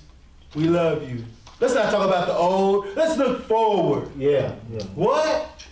History teaches you to look forward because they are the enemy. I mean, I said it. The book says it. Let's keep going. So they deliver you up to be afflicted. You want to be the chosen people? Saved by grace? What affliction are you going through? What have you as a people gone through? You ain't hidden. You got mosques, you got temples everywhere, synagogues. You're not hiding. Right. You're not hiding if you got a whole community that shuts down at 6 o'clock on Friday until 6 o'clock Saturday. Huh? You got your own stores, own shops, your own set apart meat shop. I mean, you got a lot. You got the gold, you got the mines, you got the gold, you got the diamonds, you got that clothing. You got it all. How are you afflicted? Ain't reaping nothing. Go ahead. And then shall many be offended. Wait. Go back to the top of 9. Go back to the top of the all right. Then shall they deliver you up to be afflicted, Okay. and shall kill you. Man, who getting killed on the streets? Whose babies is disappearing in Chicago? Just like they disappeared in Washington. What color of people are disappearing from the streets? I know I just looked at the census and we had over 400 million people in America. Now it's down to like 380, 370. Where did all the millions of people go? Somebody killing off people and it ain't being televised. Go ahead. And you shall be hated of all nations. How many is all? All. So one peculiar nation of people was cut off to be remembered no more, and now here the Messiah is saying, these same people that he came from, you're a follower of Christ who was a Hebrew, who was of the tribe of Israel, but you don't talk about that. You don't read the Old Testament. Ye shall be hated of all nations. For what? For my name's sake. But the name ain't important. The name ain't important. You don't gotta keep those commandments. What? You think Jesus Christ, Yahweh Shah, the Mashiach came and stopped people from keeping the covenant? Which he put all the people was put into captivity because they disobeyed his covenant. Now he gonna come. But now he gonna come and say you don't have to obey the exact same thing that still had his people in slavery and captivity under the Romans at that time. Yeah. You're not making no sense. You know who teaching you that? The same colonizer history. Yeah. Your oppressors is teaching you that. Love us. Something wrong with that word. Even though we killing you secretly. We hate you. We don't hate you because you're color. We hate you because you chose. You the kingdom of priests. You the holy nation. But we've already made an agreement and a treaty and a league and a pact to keep you hidden. Go ahead. And then shall many be offended, and shall betray one another, and shall hate one another. Man, and I so feel like we getting afflicted by you Christians. We hated by Christians. Man, y'all gonna turn us in because you know who they're gonna be looking for? The real chosen remnant that are following his name, keeping his commandments. You gonna be hiding from Christianity, waiting on the Messiah to come, and when he come, you're gonna be the ones punished. Because you didn't obey. You didn't even understand why he came and gave his life. He gave his life for you to be lawless. Man. I don't think so. He came and taught his gospel for you to be lawless, unruly, full of sin. Wicked. Oh, Unlucky. Little blue man. sounds like y'all fulfilling those definitions. They is. I don't know. It really is. Seemed like when we didn't know any better, we was fulfilling those definitions. Yeah, we was. But when I read them earlier, everybody was like, oh. What did he say about smart? What did he say about Negro? But now we get into the scripture, you're like, wait a minute. Wait a minute. Killed, afflicted, Yeah. hated of all nations. Children to soul. Man, you know, at the same time they were supposed to be bringing slaves over, that they were sending indigenous people over to Liberia. Right.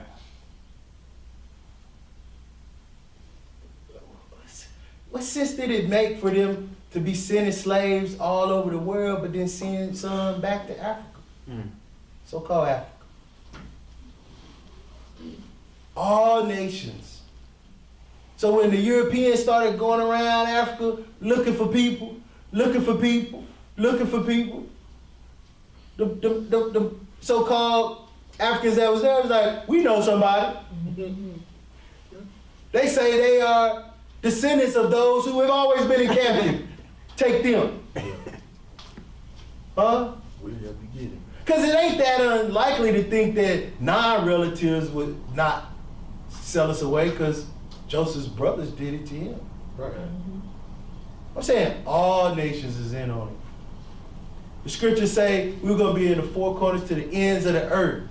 Man, this takes a lot of Confederate. You can't even move with your passport to all parts of the earth. But through captivity, it's very easy. Manifest destiny. Doctrine of discovery. It's God's will to enslave you. The Europeans say that, but they're not going to teach you that in the history books. Right.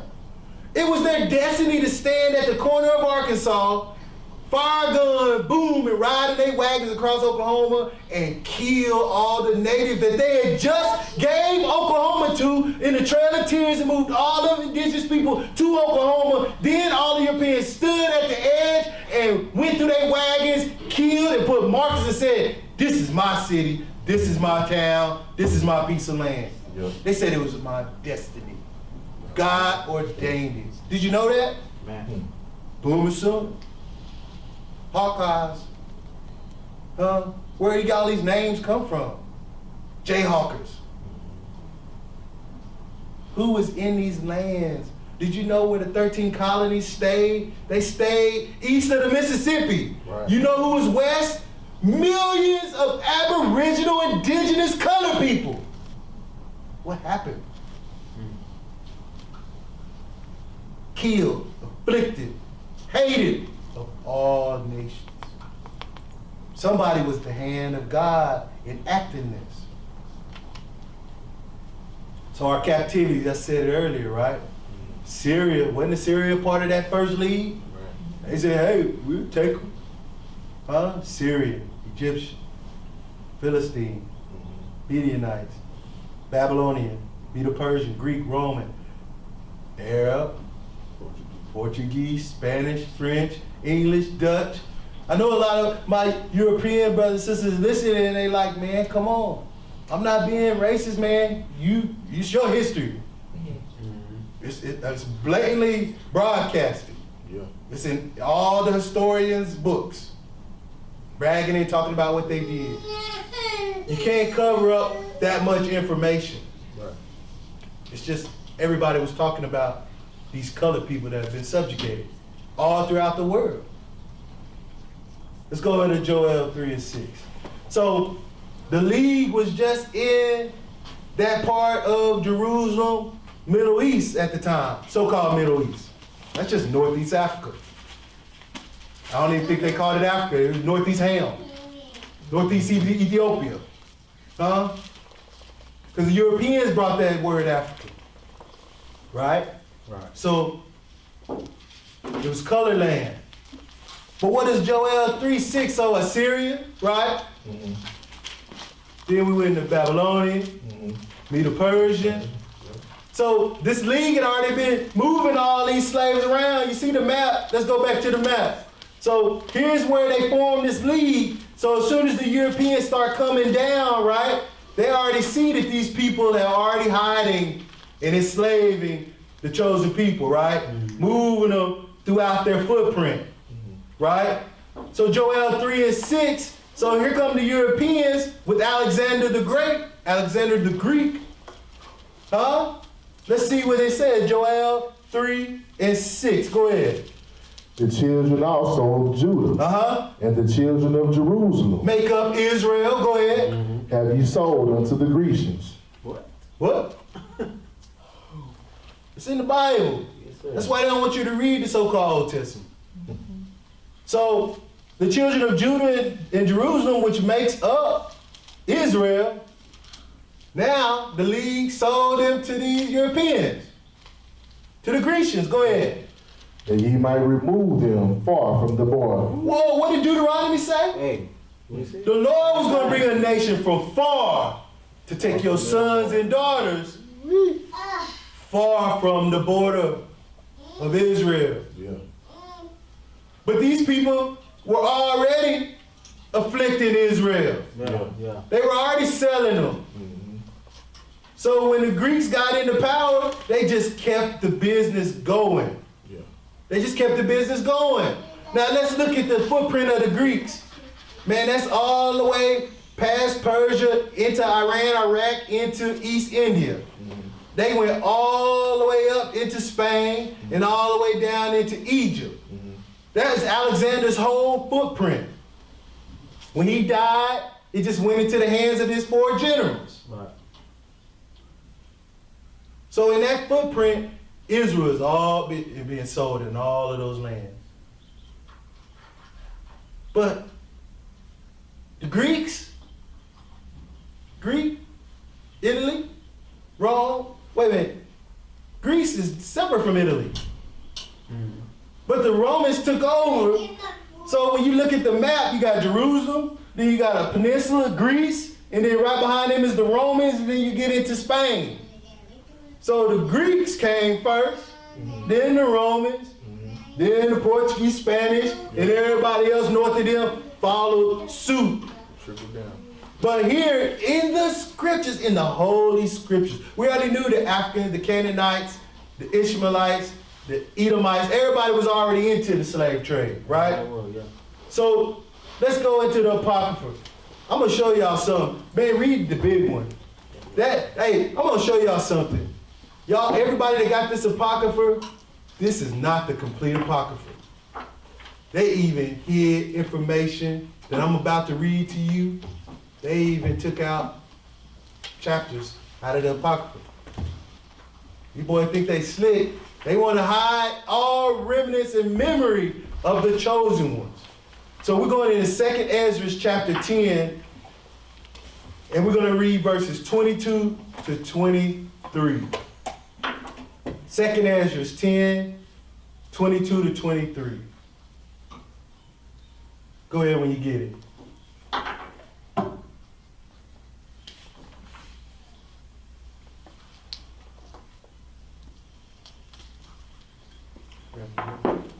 I'll start you. Yeah.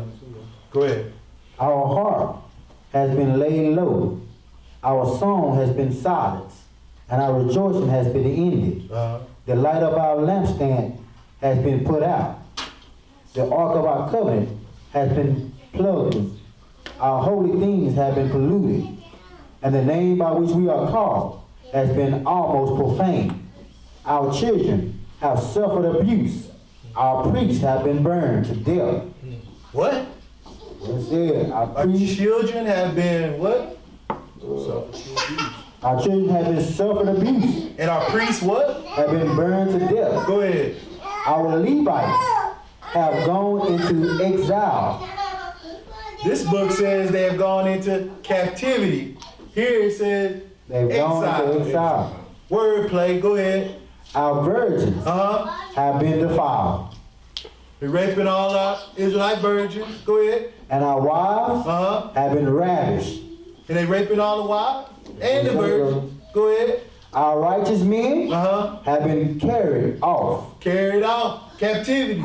Go ahead. Our little ones have been casted out. Destroyed. Go ahead. Our young men have been enslaved, Uh, and our strong men made powerless. go ahead. And worst of all, the seal of Zion has been deprived of his glory and given over into the hands of those that hate us. Just read that. Didn't we just read that? Just read that, brother. Our seal has been given over to the hands of them that hate us. Didn't he just say all nations? All nations. So when we go through the Bible, when we look at some of these nations, it covers everybody from the Assyrians to the Egyptians to the Midianites, the Babylonians, Medo-Persians, Greeks, Romans, and even to the European nations today have all formed different confederates to keep the chosen people hidden. But we know in the scriptures it says that Judah and Jerusalem have been sold to the Grecians. Right. So we look at Alexander's footprint, and then we get into 2nd Ezra. It talks about how bad it got. That's bad. That's bad. But didn't he say we was going to suffer affliction and be killed? Yeah. Women raped, virgins raped, men sold into captivity, young boys ravished.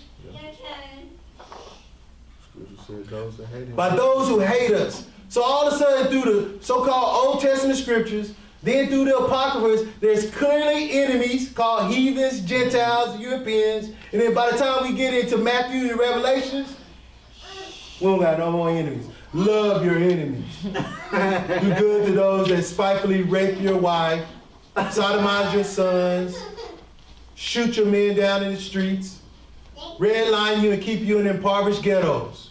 Love them. Love your master, slave. Let me show you something.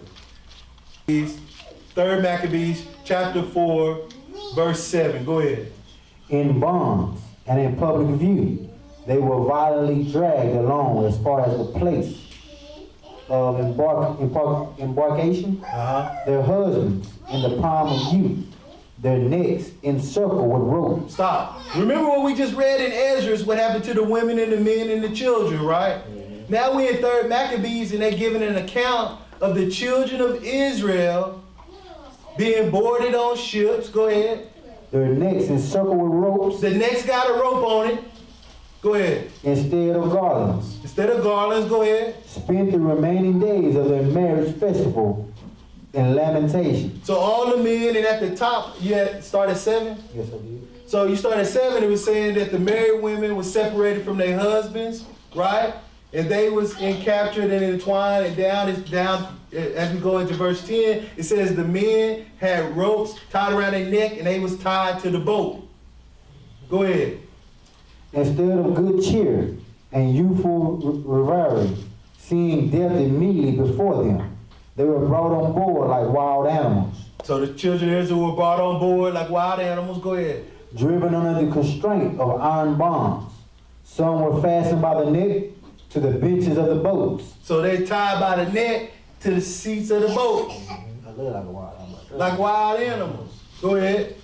Others had their feet secured by unbreakable fetters. So they had chains on their feet tied to the boat so they couldn't escape. Go ahead. And in addition, they were confined under a solid deck, so that when their eyes in total darkness, they will undergo treatment, befitting traitors. Wait a minute. They was all sat on the deck. Yeah. Read that again. And in addition, they were confined on a solid deck, They were confined on a solid deck. so that with their eyes in total darkness. So imagine this picture at night and all you see is eyes looking at you. Ooh. Go ahead. They will undergo treatment, befitting traitors during the whole voyage. So during the whole voyage, they were being treated like animals, tied up, raped, beaten, castrated, any way that they wanted to be treated. Go ahead. When these people have been brought to the place called Shadia, Listen, these people were brought to a place called Scadia, and when you go into it and look at it, and I saw where Scadia was, I was like, Scadia is in Egypt. So these children of Israel were mistreated, separated from their husbands, tied to boats, and brought to Scadia, which is in a channel in Egypt. Go ahead. and the voyage was concluded as the king had decreed. He commanded that they should be enclosed in the Hippodrome. In the Hippodrome. Go That ahead. had been built with a monstrous perimeter. A monstrous wall perimeter outside of this city. They dropped all the slaves into this Hippodrome. Go ahead. Monstrous perimeter wall in front of the city, and that was well suited to them by an obvious spectacle to all coming back. You ever seen World War Z? How they had the wall and then they had Jerusalem, but outside this wall, there was another wall. The zombies was out in the desert trying to get over the first wall, which is where they were checking all the people to see if they was infected. But on the other side of the wall of the city is where people just lived regular. So you got this wall between in between the inner court of the city and the outside desert. There is this great wall called the Hippodrome, and that's where he put all the slaves. So the people could what? So all coming back into the city, So everybody coming in the city could look over and do what? and to those from the city going out into the country, So those coming and going to the country could see him. Go ahead. so that they could neither communicate with the king's forces, nor in any way claim to be inside the circuit of the city. So they not saying they in the city, they were just putting this Hippodrome for everybody to observe. Go ahead. That's 12, that was 12. We're going to 21. Oh, okay. And when this had happened, the king, hearing that the Jews, The who? hearing that the Jews, compatriots from the city, frequently went out in secret to lament bitterly the ignoble misfortune of their kindred. So the Jews that was in the city went to see their kindred that was in the Hippodrome, brought by boats from Jerusalem. Go ahead. Ordered in his rage that these people be dealt with in precisely the same fashion as the others. So the people that were Israelites coming to drop water and food into the people in the Hippodrome were stoned in the Hippodrome. Go ahead. Not omitting any detail of their punishment. The entire race was to be registered individually. The entire Jewish race was to be registered individually. Go ahead. Not for the hard labor that has been briefly mentioned before, but to be tortured with the outrages that he had ordered, and at the end to be destroyed in the space of a single day. To be tortured, then destroyed. Go ahead. The registration of these people was therefore conducted with bitter haste and zealous intensity from the rising of the sun until its setting, coming to an end after 40 days, but still uncompleted. They worked hastily to punish these people and kill them within a day for 40 days. There was that many people that they had to torture, then kill. Go ahead. The king was greatly and continually filled with joy, organizing feasts in honor of all his idols, with a mind alienated from the truth and with a profane mouth, praising speechless things that are not able even to communicate or to come to one's help, Go ahead. and uttering improper words against the supreme God. But after the previously mentioned interval of time, the scribes declared to the king that they were no longer able to take the census of the Jews because of their immense number. You keep bringing so many of them, we can't clearly kill them and punish them. There's too many of them. Go ahead. Though most of them were still in the country, some still residing in their homes, and some at the place, the task was impossible for all the generals in Egypt. After he had threatened them severely, charged that they had been bribed to contrive a means of escape, he was clearly convinced about the matter. So the king is mad. Why are these generals not bringing all these Israelites? This is Greek. This is before the Romans take over. Who was the king at that time? You had Ptolemy running Egypt. And all of his descendants, Cleopatra. The Greeks ruled Egypt. They had their own European pharaoh. This is what the pharaoh was doing to the children of Israel. He was bringing them into this little canal called Scadia from all over Jerusalem, Egypt, and Africa, wherever they could find them. He had a bloodthirst to destroy these Jews. Make a census of them. I want to know detail how you punish them and make sure you kill them within a day. Now the generals start coming back with different reports. We can't find them, and we can't kill them all in a day. Go ahead. When they said and proved that both the paper and the pens they used for writing had already given out, but this was an act of the invincible providence of him who was aiding the Jews from heaven. So they believed it was the Most High Yah that stopped them from killing the Jews because they ran out of ink and they ran out of papyrus. But he was trying to wipe out the children of Israel. 3rd Maccabees. It ain't even in this book. Don't read the Apocrypha. Don't read that old lost book. No. It's telling the story of the Jews even further than what was talking about with Antiochus. This king was horrible on the Jews. Horrible. But never before today have you ever heard that the Jews was brought on ships to Egypt? Because we was told that prophecy was filled with the Atlantic slave trade. But you don't read the Maccabees, so we don't know that it had already happened. It had already happened in Scadia, Egypt. Jews brought on slave ships.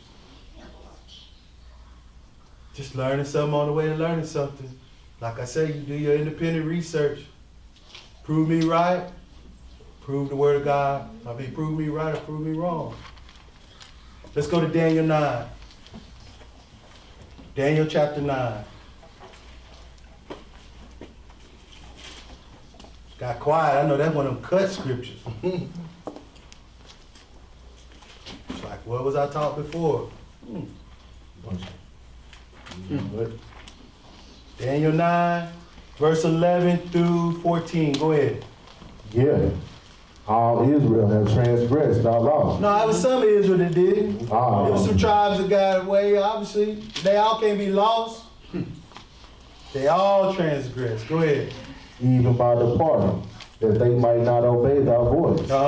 Therefore, the curse is poured upon us, and the oath that is written in the law of Moses, the servant of God, because we have sinned against him. So there was a curse and punishment because you didn't obey the commandments. The commandments themselves are not the curse. Right. Go ahead.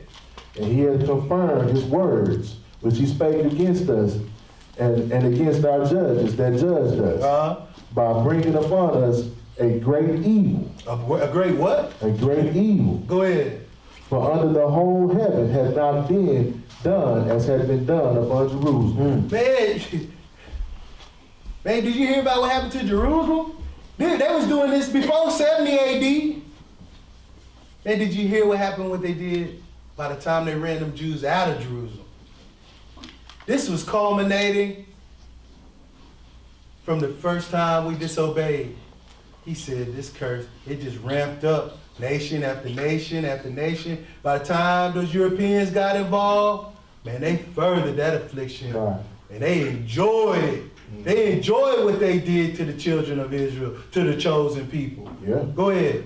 As it is written in the law of Moses, all this evil has come upon us. Man, we done read about some evil things that was happening to the women and children and men. Go ahead. Yet made we not our prayer before the Lord our God. It still didn't make us repent and turn from our wicked ways as a nation. Even today, man, we got some people far gone. I got relatives, man, they turn their back on God. They into all the latest religions. Everything that's going on, we in it except obeying the commandments. Go ahead. That we might turn from our iniquity. We ain't want to turn from our iniquities and tell the Lord, forgive us. You know what would happen if all the black, swarthy, blue men, Negro, people that do or don't know, if everybody just stopped, we just, hey, roll the dice that we cover everybody. All colored people in the world, stop on this day and pray to Yah to remove this transgression, to remove this evil. Do you know what will happen? Because it said clearly, we haven't called upon him. So the evil can't be removed from us until we call upon him. I have a question. How bad does it have to get before you call upon the name? Go ahead. That we might turn from our iniquities and understand thy truth. Do you not want to know the truth? You comfortable with history? You don't want to know your story? Go ahead. Therefore hath the Lord watched upon the evil. So he's watching over it? He's ordaining it. He ordained Pharaoh, and he allowed that nation to come from afar. He allowed the passage to move us on them ships into Scadia and into Arabia, into all the four corners of the world. He said, I'm going to do that. He did it.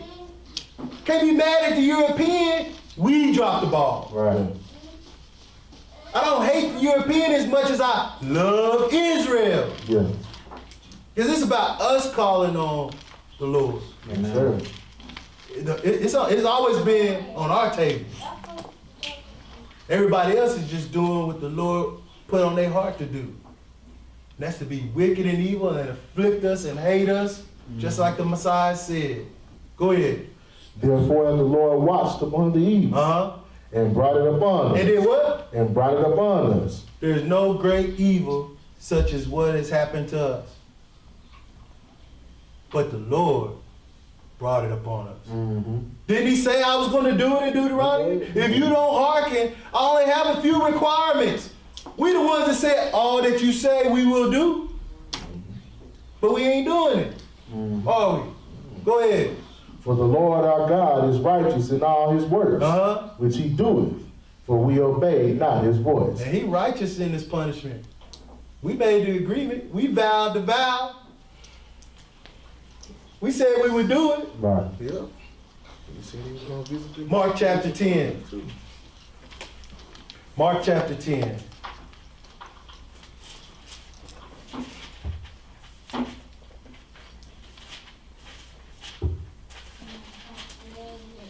Mark chapter 10, verse 33. Go ahead. Saying, Behold, we go up to Jerusalem, and the Son of Man shall be delivered unto their chief priests and unto the scribes, and they shall condemn him to death, and shall deliver him to the Gentiles. To the who? To the Gentiles. So, you know, you got camps out there saying the Gentiles are Israel. Obviously, that word Gentile is used differently. Because we know that our scribes gave the Messiah over to the Gentiles, he gave him over to Pilate. Right? Can't be the same Gentile. Let's go to Acts and make sure. Acts chapter 4. Because there's an evil and there's an enemy. There's an evil and then there's an enemy. And those enemies hate us. I need everybody to get into their role. I need all the Europeans to know their history, and I need all people of color to know your history, so we can get this thing in line.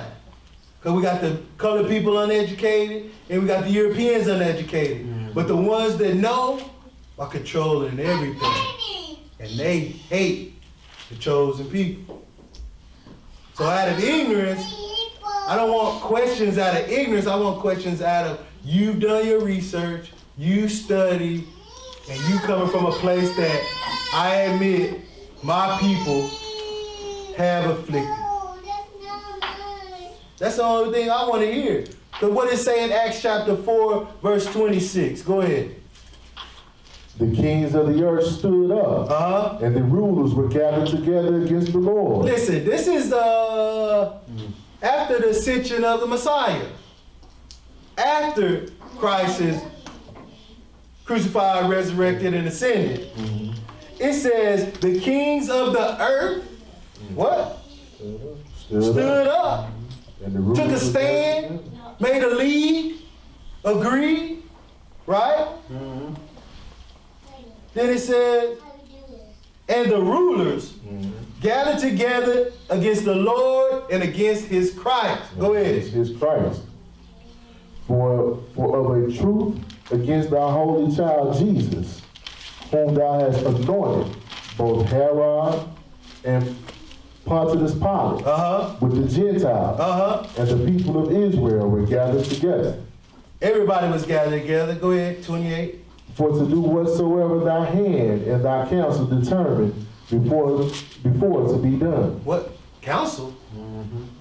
Crafty counsel? Crafty counsel? Counsel? So you had Herod, Edomite ruler, Pontius Pilate, a Roman, Gentiles, and we know the people of Israel was under Caiaphas, the high priest. All crafty counsel to kill the Messiah. All came together to kill the Messiah. They hated him, they gonna hate you. Amen. So let's look at Luke 21.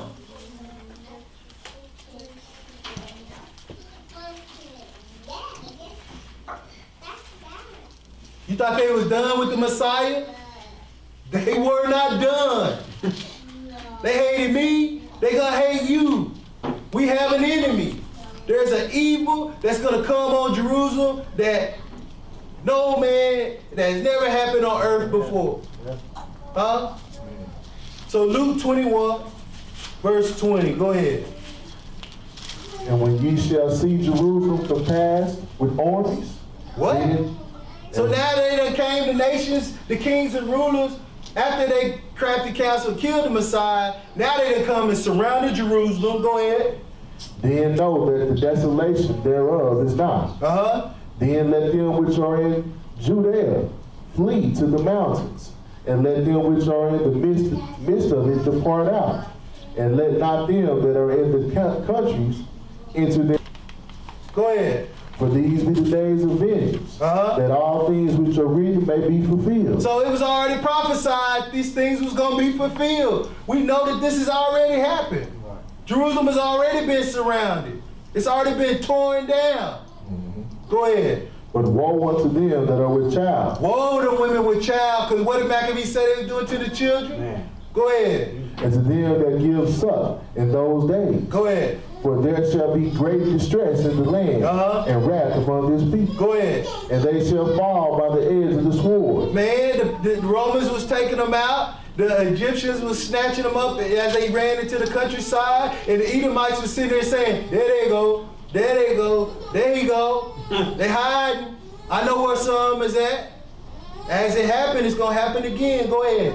And shall be led away captive into all nations. Uh-huh. And Jerusalem shall be trodden down of the Gentiles. Is not Jerusalem trodden down? It was already trodden down, and guess who came and took over? The Ashkenazi Jews and the Sephardic Jews. Go ahead. Until the times of the Gentiles be fulfilled. The Gentiles' time ain't fulfilled yet. Amen. So how could that be talking about other Israelites? Can't be. That wordplay. This Gentile right here, these are the same Gentiles that killed the Messiah. These are the same Gentiles that's taken us far from our borders.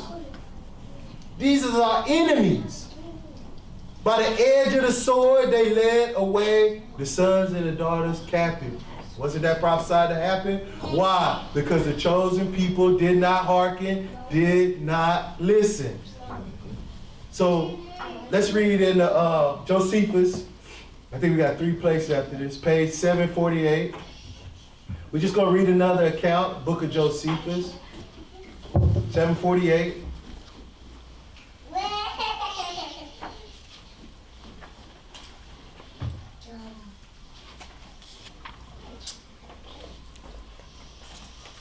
Page 748. It's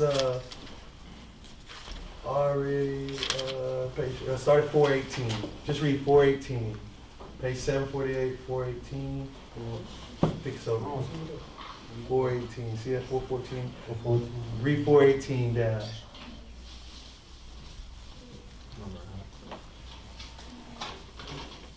Go ahead. And as for the rest of the multitude that were above 17 years old, Uh-huh.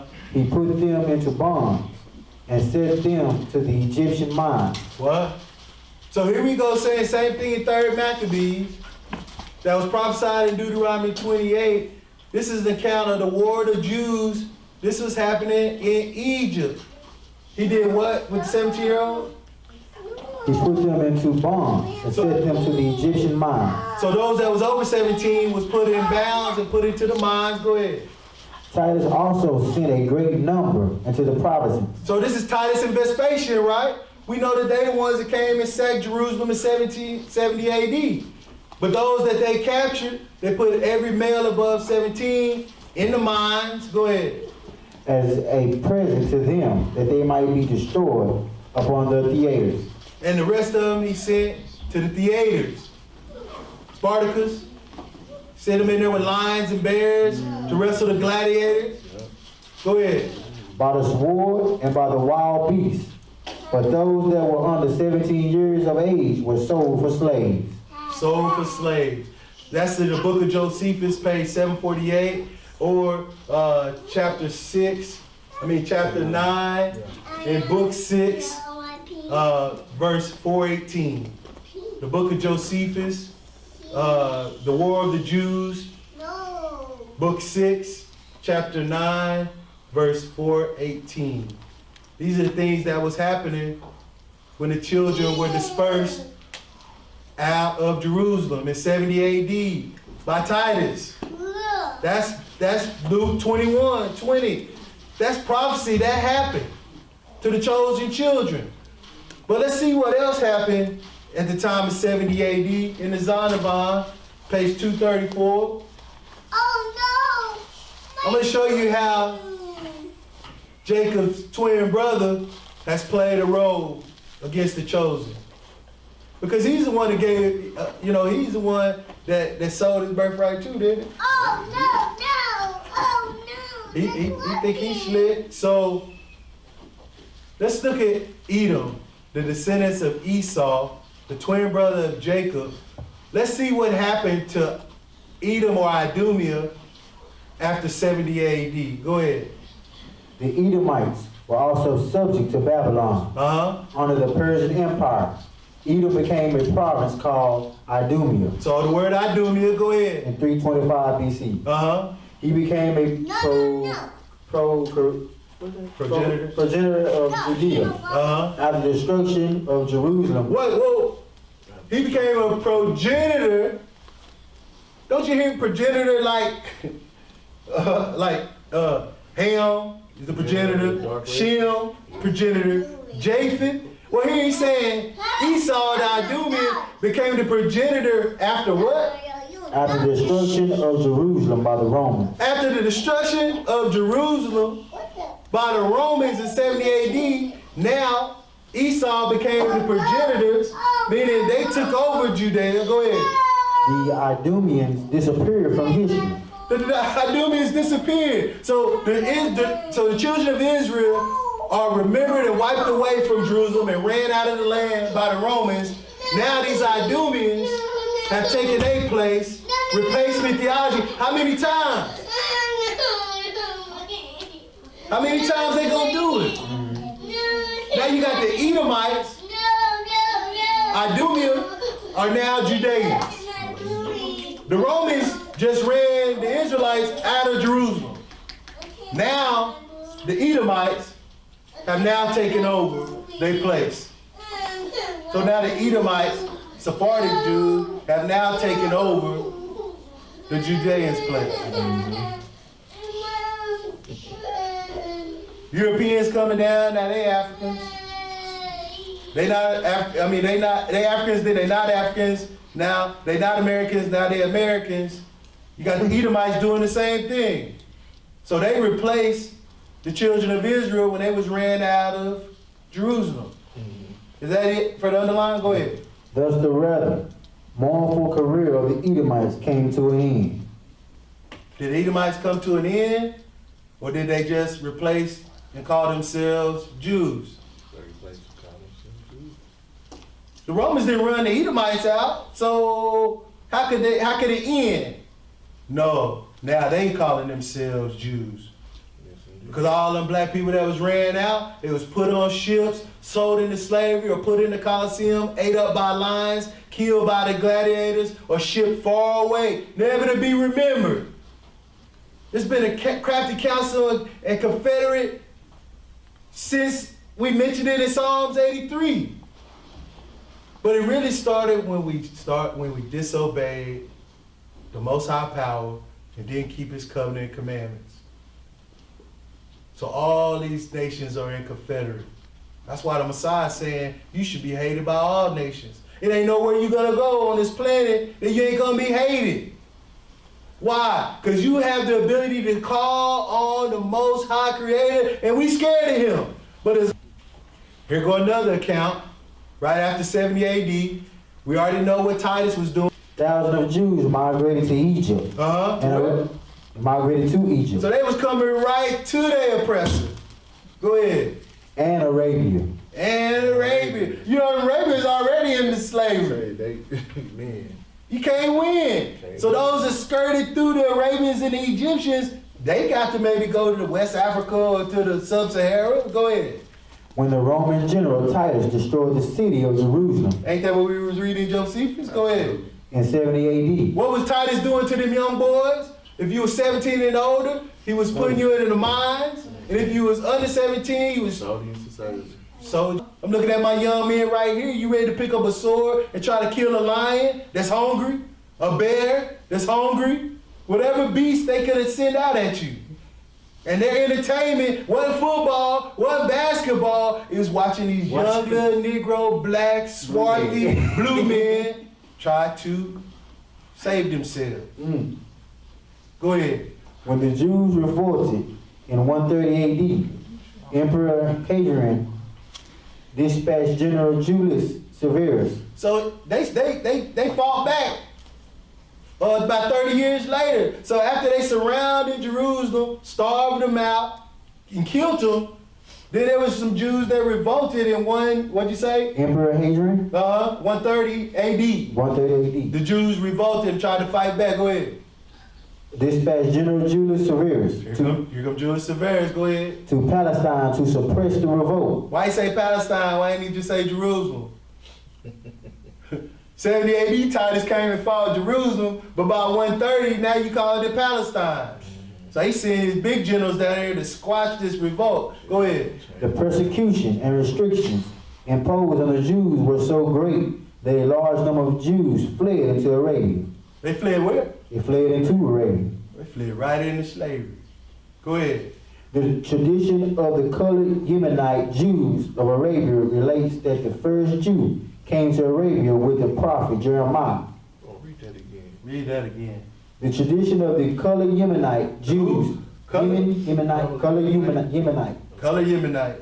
Jews of Arabia related that the first Jews came to Arabia with the prophet Jeremiah. That was like the second temple, right? Yeah. That when Babylon let them go. Yeah. They came back through there to rebuild Jerusalem. Drop that. Let's keep going. So let's look at a couple more places. Joel 3. So we already read that our sons and daughters, man, this was gonna happen if we didn't hearken. And we see how bad it got by Titus. We see how it was done by the Egyptians. We see how the crafty council came together. Now let's just see if there's another prophet that testifies about the curses, right? So when you hear somebody talk about curses, they need to know what they're talking about. Joel 3, verse 1 through 3. Go ahead. For behold, in those days and that time, In those days and that time, go ahead. when I shall bring again the captivity of Judah and Jerusalem, I will also gather all nations and will bring them down into the valley of Jehoshaphat. All what nations? We read all the players.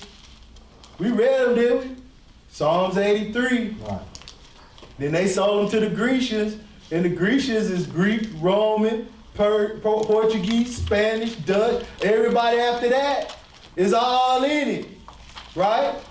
But the Most High said, man, I'm gonna bring back to remembrance the captivity, and I'm gonna bring all them nations. Go ahead. And will plead with them there for my people. I'm gonna plead with them. You think the Most High Messiah gonna go, please let my children go? Nah. Please, oh, please let my little swarthy blue men go? Please be nice, you nations of the world. Huh? You think the Messiah coming like that now, where he gonna be hung on the crucifix? He said, I didn't have to even be on the cross. I could have called 12 legions. Huh? You think he gonna come back the second time? Please, oh please, you great nations of the world, let my people go. Nah, go ahead.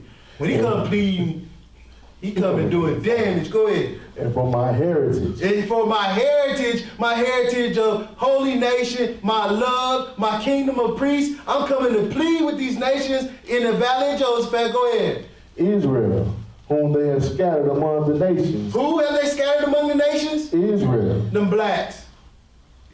Israel. Israel, Swarthy. Israel, Blue men. Israel, Negro. Israel. Come on, y'all. Israel's been scattered among all the nations. Man. You just gotta watch the Olympics and see that. I don't care what nation it is. China, When they want to win, Greece. who you see? Who you see? I don't care what nation it is. You watch that parade in the beginning, I'm like, they got colored people there? New Zealand, Huh? Iceland, Greenland? Greenland, yeah. Huh? Nations you ain't even heard of, whom they have scattered among the nations. Go ahead. And parted my land. Man, who parted the land and put boundaries and parishes and counties and dividing lines? Who did that? Go ahead. And they have cast lots for my people. They have did what? Cast lots for my people. 3, 4, 4, nigga, going 100, nigga, going 500, nigga, 6, 7, 1,000, nigga sold. Man. Huh? They do that with the cattle today? Huh? They do that on draft day, you just don't hear it. How much you get for that nigga? I give you 3 blacks, I give you 4 rookies, I give you a second round draft pick.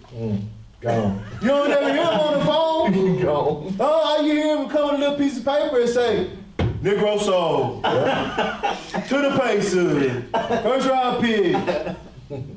Huh? It's the same thing going on, y'all. Go ahead. And they have cast lots for my people. And have given a boy for an harlot. They gave a boy for a prostitute? Go ahead. And sold a girl for wine. Well, you know they come into them indigenous lands and the first thing they do is show them something shiny, and if that don't work, they give them something to drink. Because you do know that nobody was smoking that tobacco until they came to the Western world. Absolutely. That's where they seen colored people running around with lights in their mouth. Yeah. And you know what them Europeans said? Gotta have it. Gotta have that shiny light that they puffing on. Make us feel good. That's the peace pipe, mother. Huh? That's where it comes from. It came from this part of the world. Tobacco. Huh? Smoking that rope, man, that's it. They come off their boats hungry and starving, and you see a bunch of naked colored people coming in. What is they doing? Where they come from out there? They look weird about them hats and wigs on. It's hot. Don't you know it's hot in this part of the world? Huh? Who look crazy? You know, Stockings on. 150 degrees. Who looking crazy with all them clothes on? Yeah. So,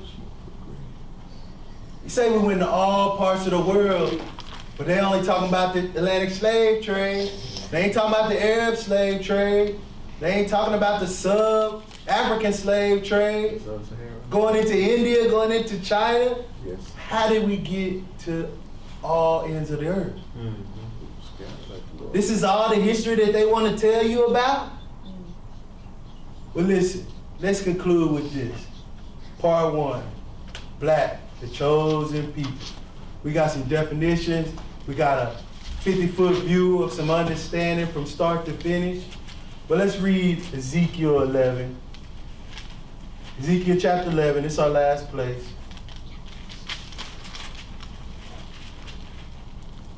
Verse 16 and 17, go ahead. Therefore say, thus saith the Lord God, although I've cast them far off among the heathen. He casted who? Far off among the who? Casted them far off among the heathen. He casted his children, his peculiar treasure, his holy nation. He casted them far off among the heathen. I'm not trying to be mean. We can all read, can't we? Yes, sir. We all know who the heathen are. Yes, sir. We just go back and read them nations of people that have sold us and that have put us on ships and moved us wherever they moved us.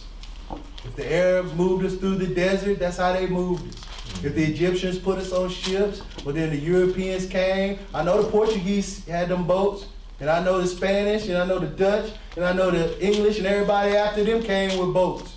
I know they was already moving people into India. They thought they was finding India, and they ran into the Western Hemisphere and said, who is these blacks? They don't look like the people that's been moved into Japan and into China and into India. We've done found the new world. Did you really find it? Go ahead. And although I've scattered them among the countries. They're scattered among the countries of the heathens. Go ahead. Yet will I be to them as a little sanctuary in the countries where they shall come. See, we supposed to come together and find ourselves. He'll be a sanctuary for us until he redeems us. Go ahead. Therefore say, thus saith the Lord God, Uh-huh. I will even gather you from the people. He gonna do what? Gather you from the people. That's coming. Mm-hmm. This everything happening that's supposed to happen. It's coming. He put us into this captivity, and he is gonna gather us from this captivity. Go ahead. And assemble you out of the countries where you have been scattered. Uh-huh. And I will give you the land of Israel. He gonna put us right back where we were taken from. Cut off, to be remembered no more, scattered among the nations.